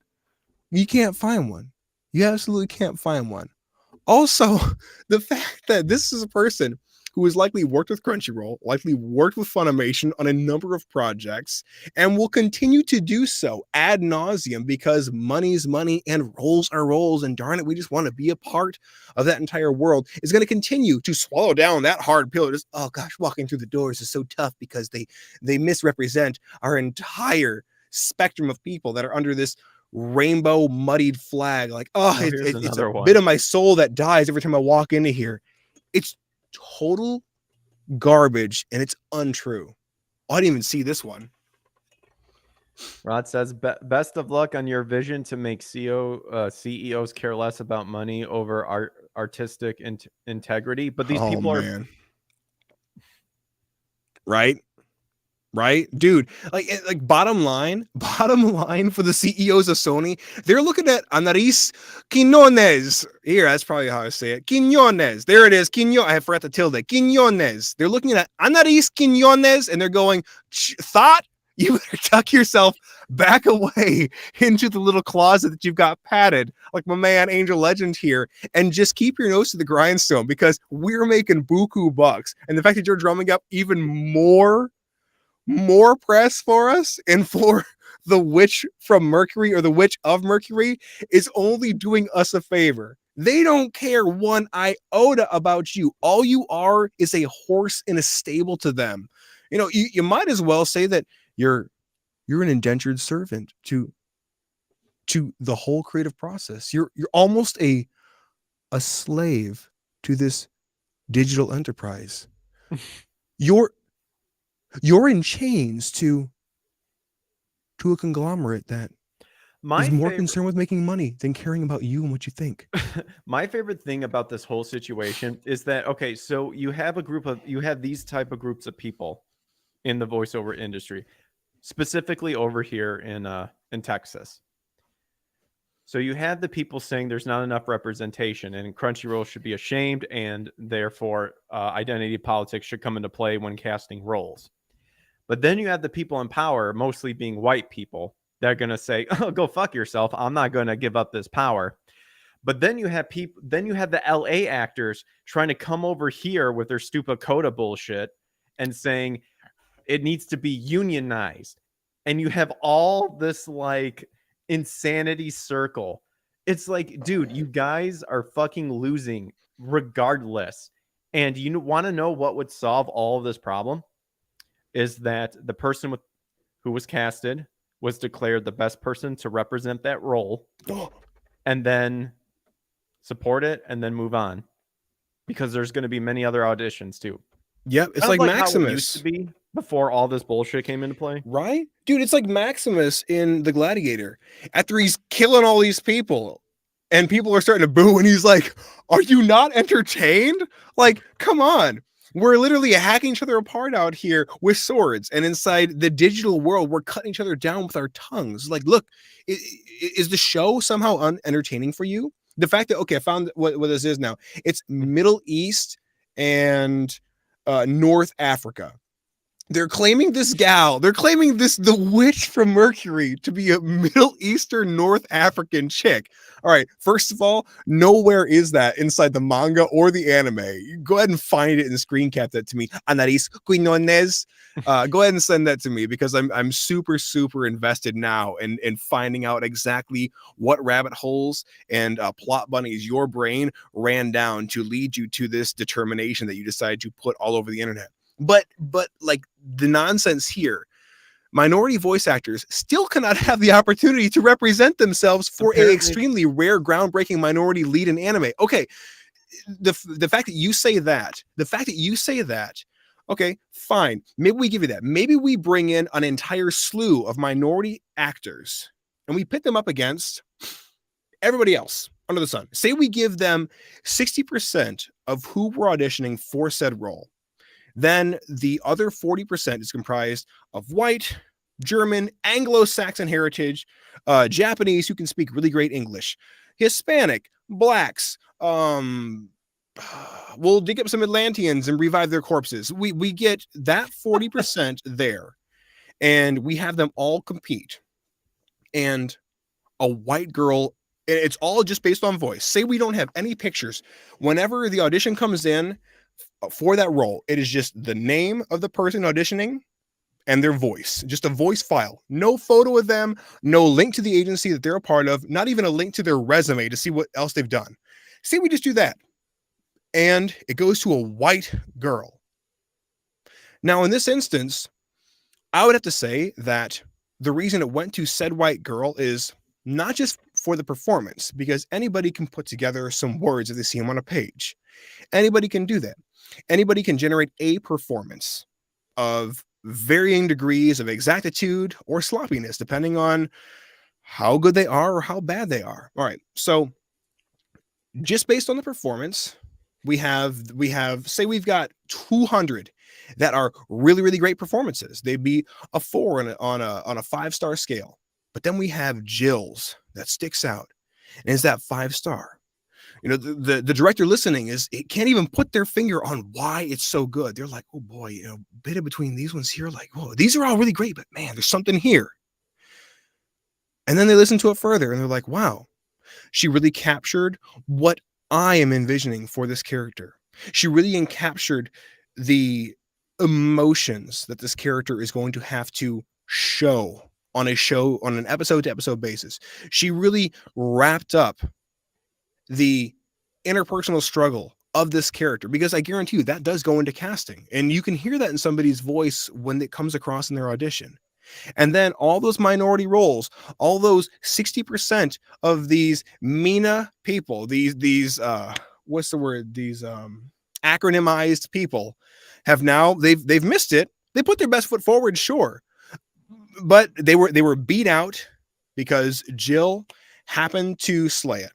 Now, I've seen plenty of projects where people just get cast because of who they are. There's no audition process for them. I've sat in the booth and watched Alexis Tipton walk on in and Anthony Bowling go, hey, here's all these girl characters here. Which one do you want to play? And she goes, she looks cute. I'll play her. All right, cool. She's yours. And then she walked out and that was it. I've been sitting inside a session where I saw a character come on and when I was training with Jeremy Emmett, and I went, oh, that guy looks cool. And he goes, oh, you like him? I said, yeah, I do. He goes, all right, cool. And he just typed my name into where the character is. Well, there you go. You're him. So like that does happen too. And I don't know if Jill, I would expect that somebody has auditioned for this role, but let's just say for the sake of argument that Jill auditioned for this role. Let's say for the sake of argument that it wasn't just her auditioning, but any number of people, any number of ethnicities, any number of sexual persuasions. And Jill happened to be the one that was chosen. Well, given all that I just said and that scenario with the 60% versus the 40%, what it would boil down to inside that proposed scenario is that she was simply the best person for the role. And now we come crashing back to reality. And let's say that there was an audition for all this. Jill was still chosen because she was the best for the role. She was the best actor who performed the way that the casting director needed that actress to perform.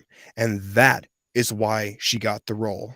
None of this diversifying your talent, none of this minority actors can't getting the opportunity, because if we simply said, okay, fine, let's exclude all the whites and the blacks and the Hispanics and only go with these MENA queer people, then we're completely chopping off the ability to pick somebody who's potentially better than all these MENA queer people.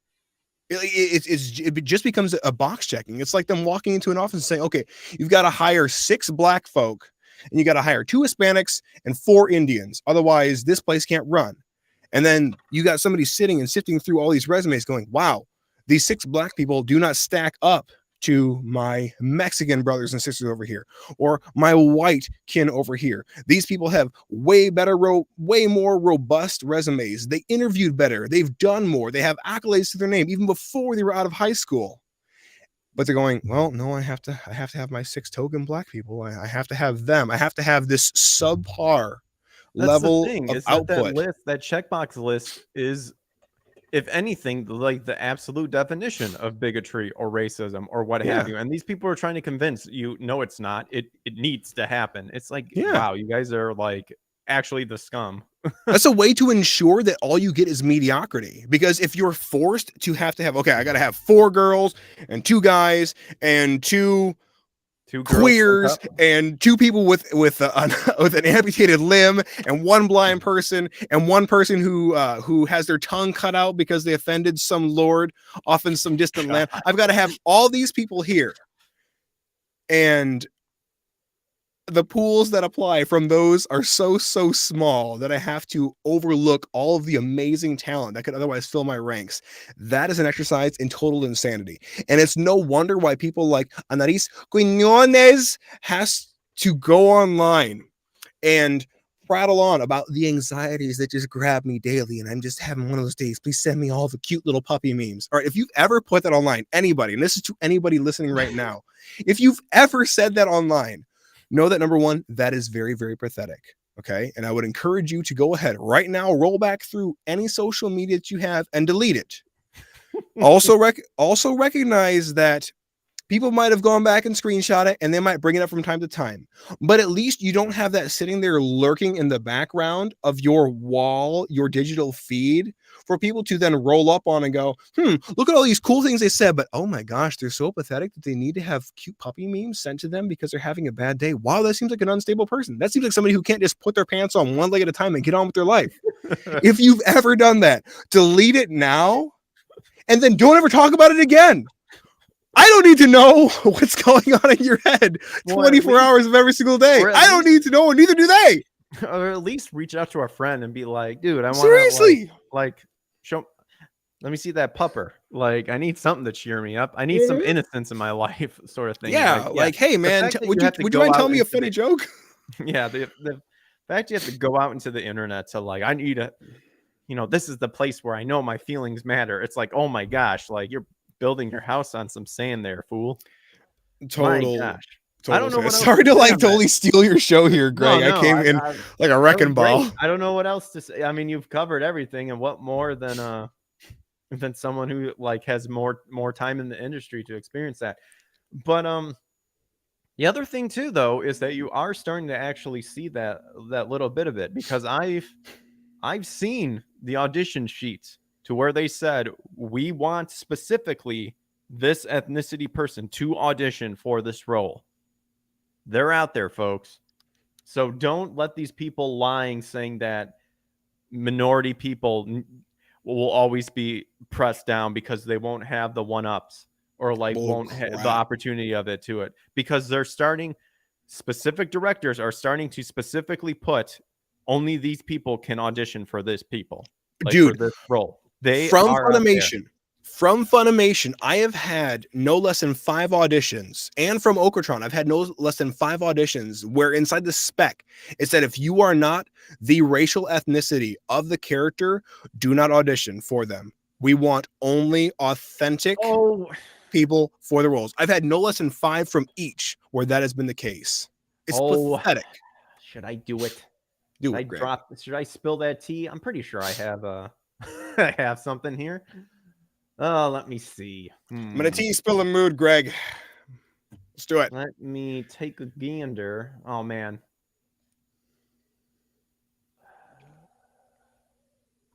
Dang it. I probably should have prepared for this because I didn't know if we were going to be doing for this. I do have receipts though. I do have receipts. Receipts. Let me see.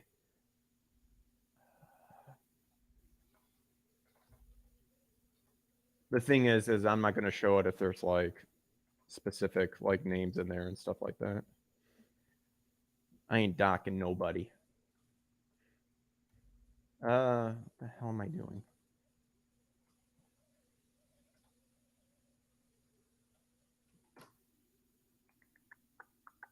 Anaris Quiñones. Anaris Quiñones. Shame on you, Anaris. If you ever see this, you probably won't. If somebody clips this and is like, hey, Anaris, this dude in the blue room is talking about you. Maybe sift through what I'm saying and recognize that what you did is really, really stupid.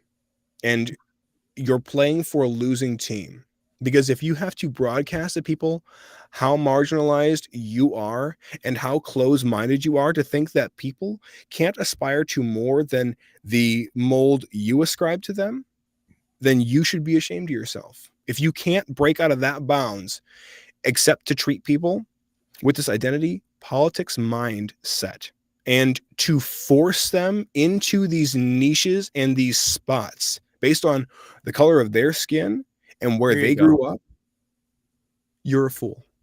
Here you go. I mean, just right here, you got all ethnicities. Mm-hmm. Latino or gritty white Southerner would be ideal to contrast with another spot in the same campaign, but all ethnicities will be considered. There you go. See, Perfect. they're starting to do it. And I've had a few directors actually who I've gotten auditions from, and this is also for Funimation. I've had a few directors there. Chris George is one specifically who actually he said, "Look, I don't care who you are or what you are. All I care about is whether or not you can do the role." And so specifically on his auditions that would come through, I would see something that might be to that effect, like, "Hey, this would be ideal, but everybody is welcome." Or would just say accepting auditions from all ethnicities. And that's the way it should be. Because like you and I, Greg, we've both studied accents. We both have the same exact accent study course inside there. It's the and doing accents poorly but funnily is the stock and trade of stand-up comedians. That's their bread and butter right there. Doing impersonations of other people. Doing that, we're taught inside the industry that unless you can sound like you're a native speaker of that language or of that dialect, that Mhm. you don't put on a resume. So obviously the Yep. whole goal is you want to do it well and you want to do it believable. You want to do it so well and so believable that somebody's going, "Oh wow, yeah, this guy is clearly from Liverpool. I even know the street where he's from because that one section of town, everybody says that one word just that way." You want to be that believable. You don't want to throw it on your resume if you sound like you're a caricature or a cartoon. You don't want to do that. But therein is that whole acting fiber, that acting spirit, which is what makes the acting art the art itself. Is you being able to fit the mold of somebody that you are not. Because when you're acting, you're not playing unless you're in some weird autobiography of yourself and you're playing your own role. Like, more power to you. But in every role, you're not playing you. You're not playing you at all. You know, like, are we going to go back and look up the movie Aaron Brockovich and get pissed off that Julia Roberts played Aaron Brockovich when Aaron Brockovich herself is actually in the movie playing a waitress? Like, are we going to get pissed off that they just pick, "Hey, Aaron, do you want to reprise your role of your life inside this movie?" No. We're going to get Julia Roberts because she has way better screen presence than you do. We're going to have you wait a table. Like, no, they were like, "Hey, girl, we're making a movie about your life because you did some kick-ass shit. Like, do you want to be in it?" And she was like, "Well, hell yeah, I'll be in this movie. Sure. Why Yeah, it's not?" like in The Pursuit of Happiness at the end. The guy Dude. shows up.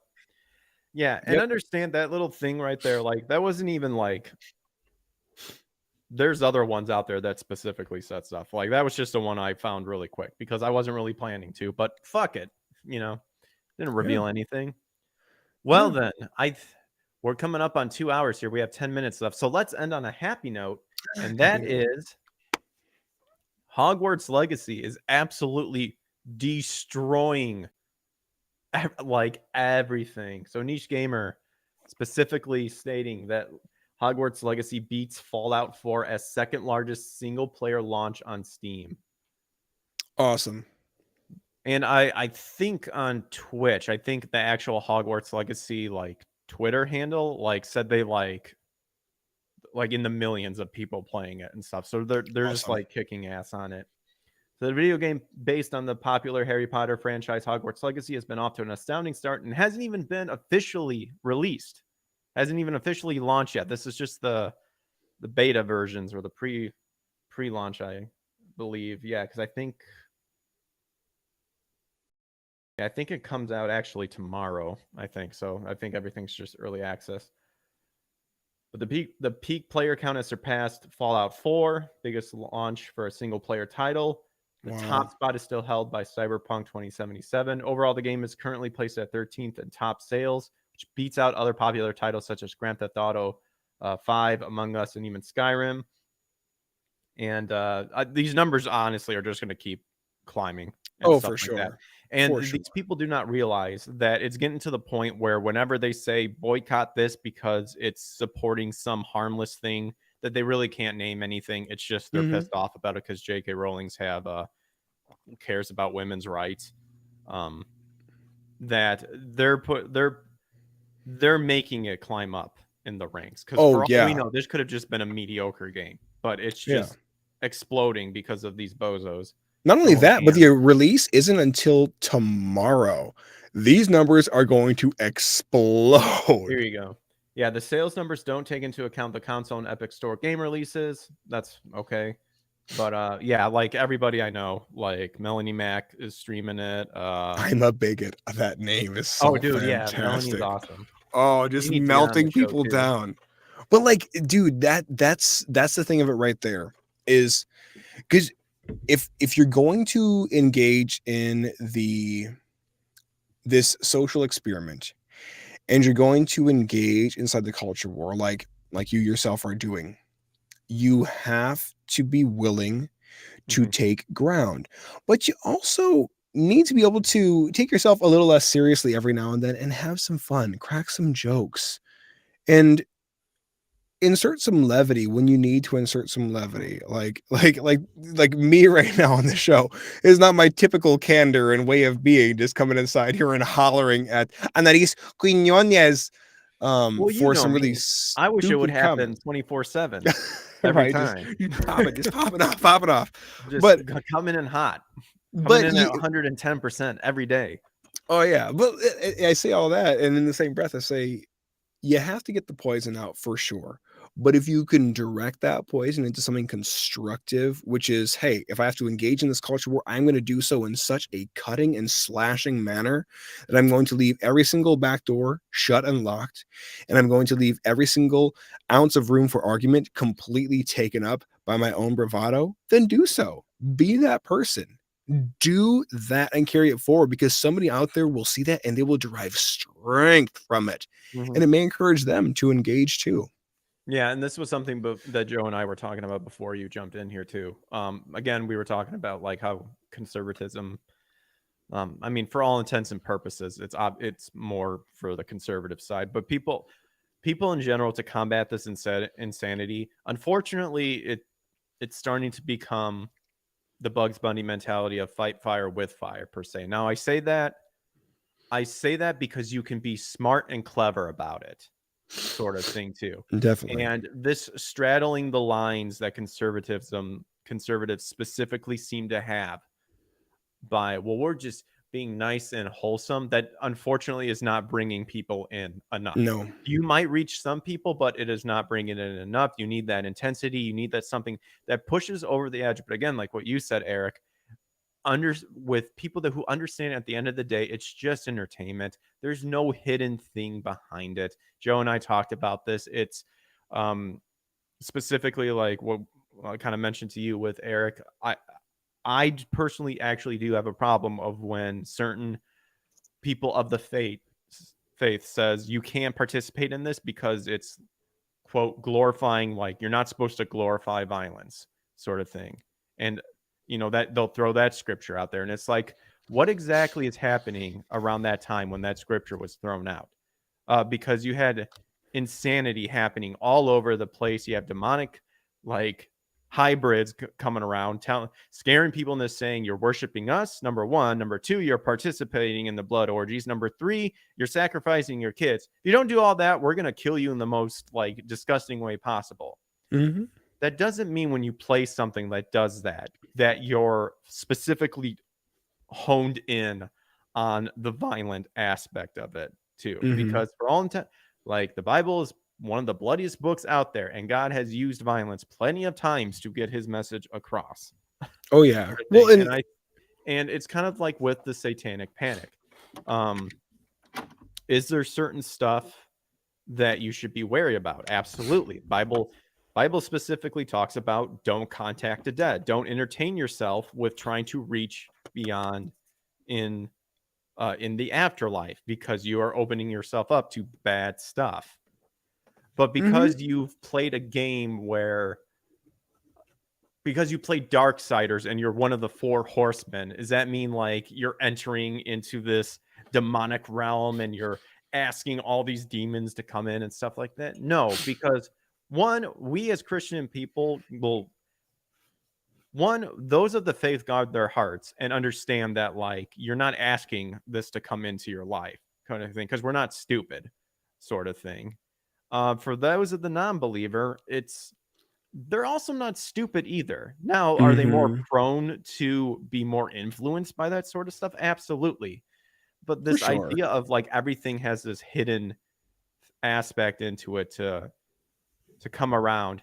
It's there, but like I think they don't have enough understanding of what they're actually talking about. Yeah, Sort of. and even the idea of glorying in bloodshed or violence, Mhm, that was glorying in physical bloodshed and physical violence. That's like me going out and mhm, seeing the mobs after George Floyd's death kicking the bejesus out of the fronts of stores and then beating the store owners and people sitting here cheering that on, glorying in that bloodshed. That's what we're told to abhor and run. A digital simulation of a world that doesn't exist is not glorying in bloodshed. You are simply enjoying entertainment there. And it does drive me crazy when Christians can't simply recognize the entertainment value in something and have to try and tie a million things to it. It's like, yes, is it possible that you could read Harry Potter as just sort of an unknowing individual and somehow be inspired to take up Wiccanism? Is that possible? Absolutely. It's absolutely possible that you could get into this wizarding world and be like, wow, that's really cool. What if that was real? Yeah, I want to be a witch now. I'm going to start getting myself some Eye of Newt and some buttered fingers, and I'm going to try and concoct some potions in my garage. Yes, that could totally happen.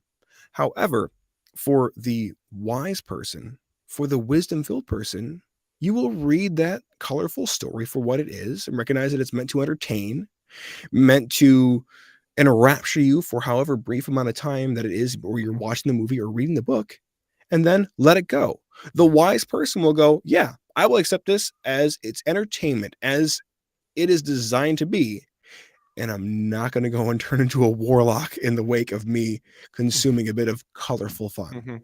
And for people that do get influenced by that sort of stuff, that means there was something wrong with it in the beginning. And again, we talked about uh, before you came on, Eric. It's all intents and purposes. There's been tons of studies about people playing violent video games. It does not influence them to go out and be violent. Many studies have disproven that push that they keep trying to do. Mhm. I specifically think of the Howard. What's it? What is it? Or no, not Howard. The Michael Douglas show. Mo Howard went on one of his last interviews, and he specifically talks about how he talked with a child psychiatrist and said, children watching the Three Stooges, will they be prone to go and act out and do the comical stuff that we do and hurt themselves? And she said, no, because it all comes down to the person. And back then they said, if Mo even says like, if that person is quote unquote a problem child, it's absolutely no difference than them watching the Stooges and reenacting it and hurting themselves, or watching a Western and going out and doing something. That's what it comes down Yep. to. And I think Agreed. that's something that the conservatives, one, have to let go and understand that what they're trying to argue against doesn't make sense and is not backed up properly. Two, the feigning ignorance of not understanding where entertainment's going nowadays and technology. That's also another thing too. For lack of better terms, if you're a boomer, then you get someone to explain to you what it means. You don't let the other side tell you what it means, because they are Yes. going to lie. Yes. That's the Yep. other thing that they need to do. And again, we really again, that's part of why this show is created. We even we more specifically, even we of people in faith, we can see the demonic stuff happening because Jesus says it's going to happen. We're in Mhm. birthing pains. Days of Noah is going to come about and stuff. That does not mean we just give it over to the other side too, Yep. because everything good comes from God, and in the beginning everything was good. unfortunately has been twisted, it's been corrupted, and that's the same thing with art, with the entertainment industry and stuff like that. You're not bringing in new people and convincing them to have specific principles. Obviously, we would be the Bible and of faith. We follow the word. That's us specifically. But for other people, you're not helping convince people by telling them that any sort of entertainment that you like is demonic influenced or this or that of stuff. You're just going to push them Yep. away.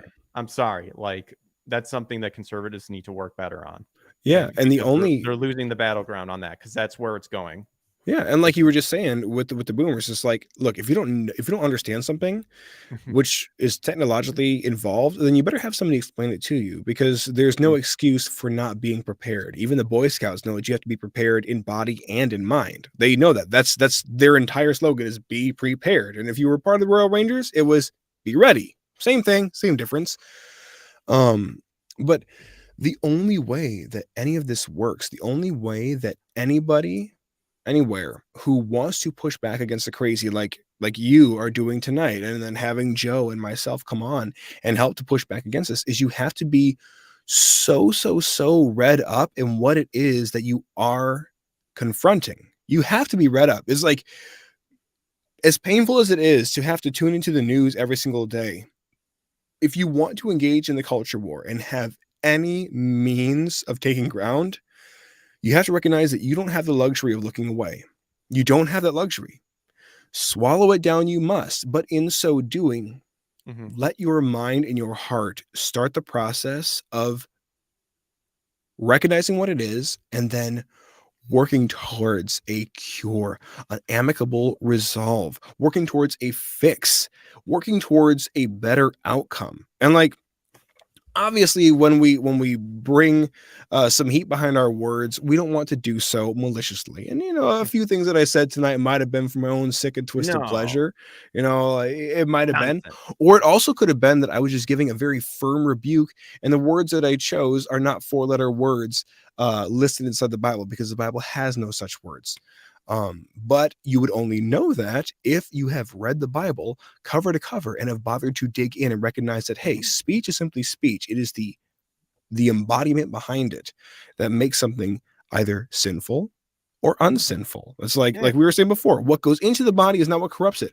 What comes out of the body is what corrupts it. Fact, a lot of that times they're talking about actually putting a curse on someone. Yes, exactly. So specifically what you're saying. So yep, or swearing either by God or not by God. Yep. Yes, but yeah, Hogwarts Legacy just killing it. Yeah, I tell people go check it out. Says it's going to be launching obviously tomorrow, February 10th. That is for PC. I don't know why I'm plugging it, because I'm not getting money. But the new generations like Steam, the new Xbox, PS5. Unfortunately, old generations. I know Kylie was very upset when she was texting me, and I was like, "You do realize they're not coming out for like July? Gonna be a minute. Gonna be a minute." Oh no, I'm sorry. That's only for the Nintendo Switch. April 4th is Xbox One and PS4. So I don't know why they're actually splitting it up that way. 4th. Yeah, I have no idea why they're breaking it up. I honestly think it's that time.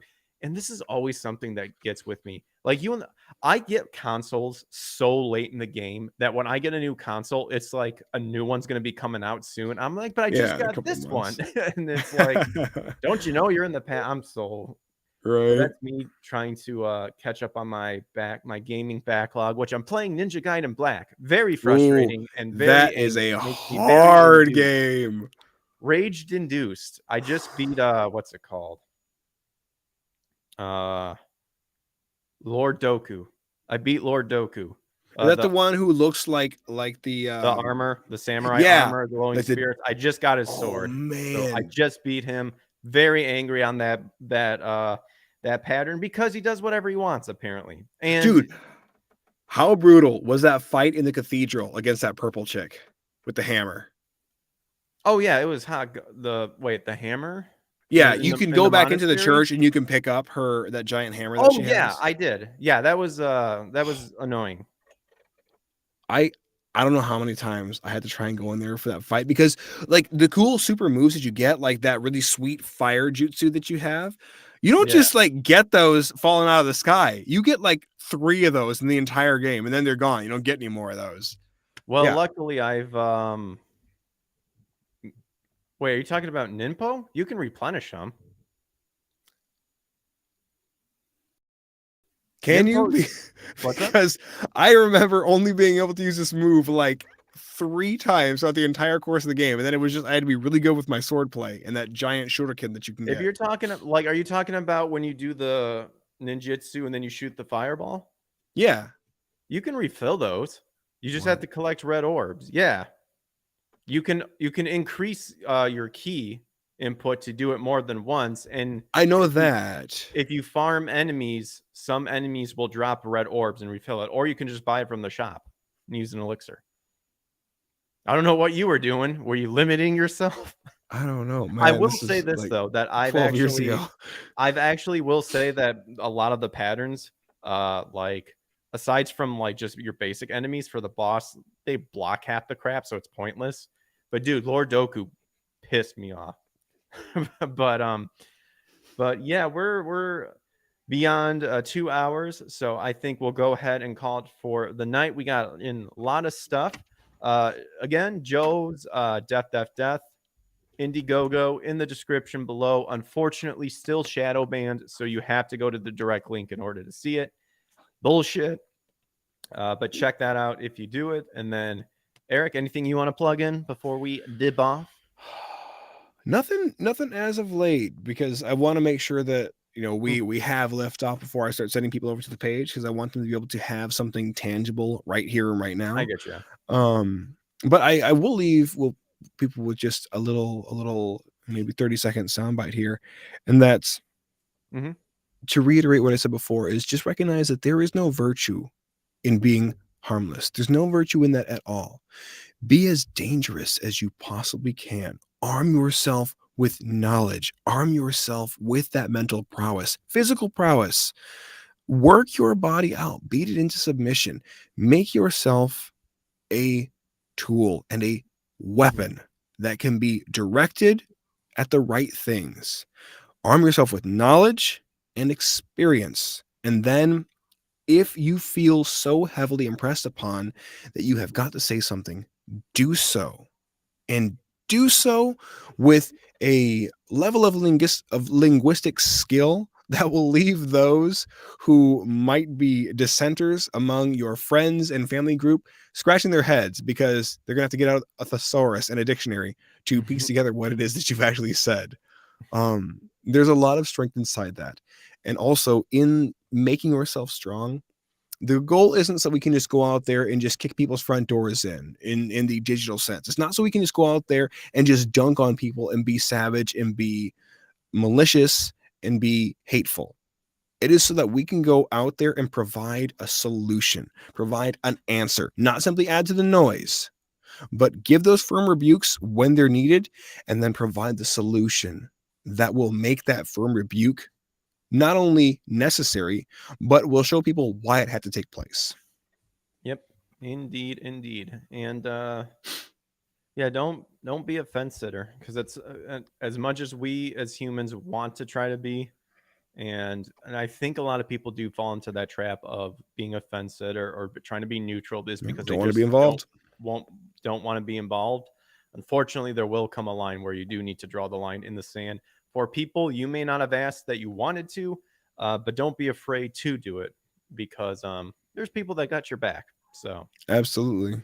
so that is it. So we'll go ahead. We will end the show for tonight. All of my other social medias are listed below. Smash the subscribe, punch the like button. We were on YouTube and Rumble. Also check out Eric, who keep an eye out. Currently appears to be back on Twitter, so follow him at Eric Rollon. And I'm sure he'll be releasing stuff when he's ready to come back in the content creation stuff. We saw a little sneak peek with locals. But yeah, keep an eye out for that, and we will catch you guys on the flip side. So you guys have a good night. Take care.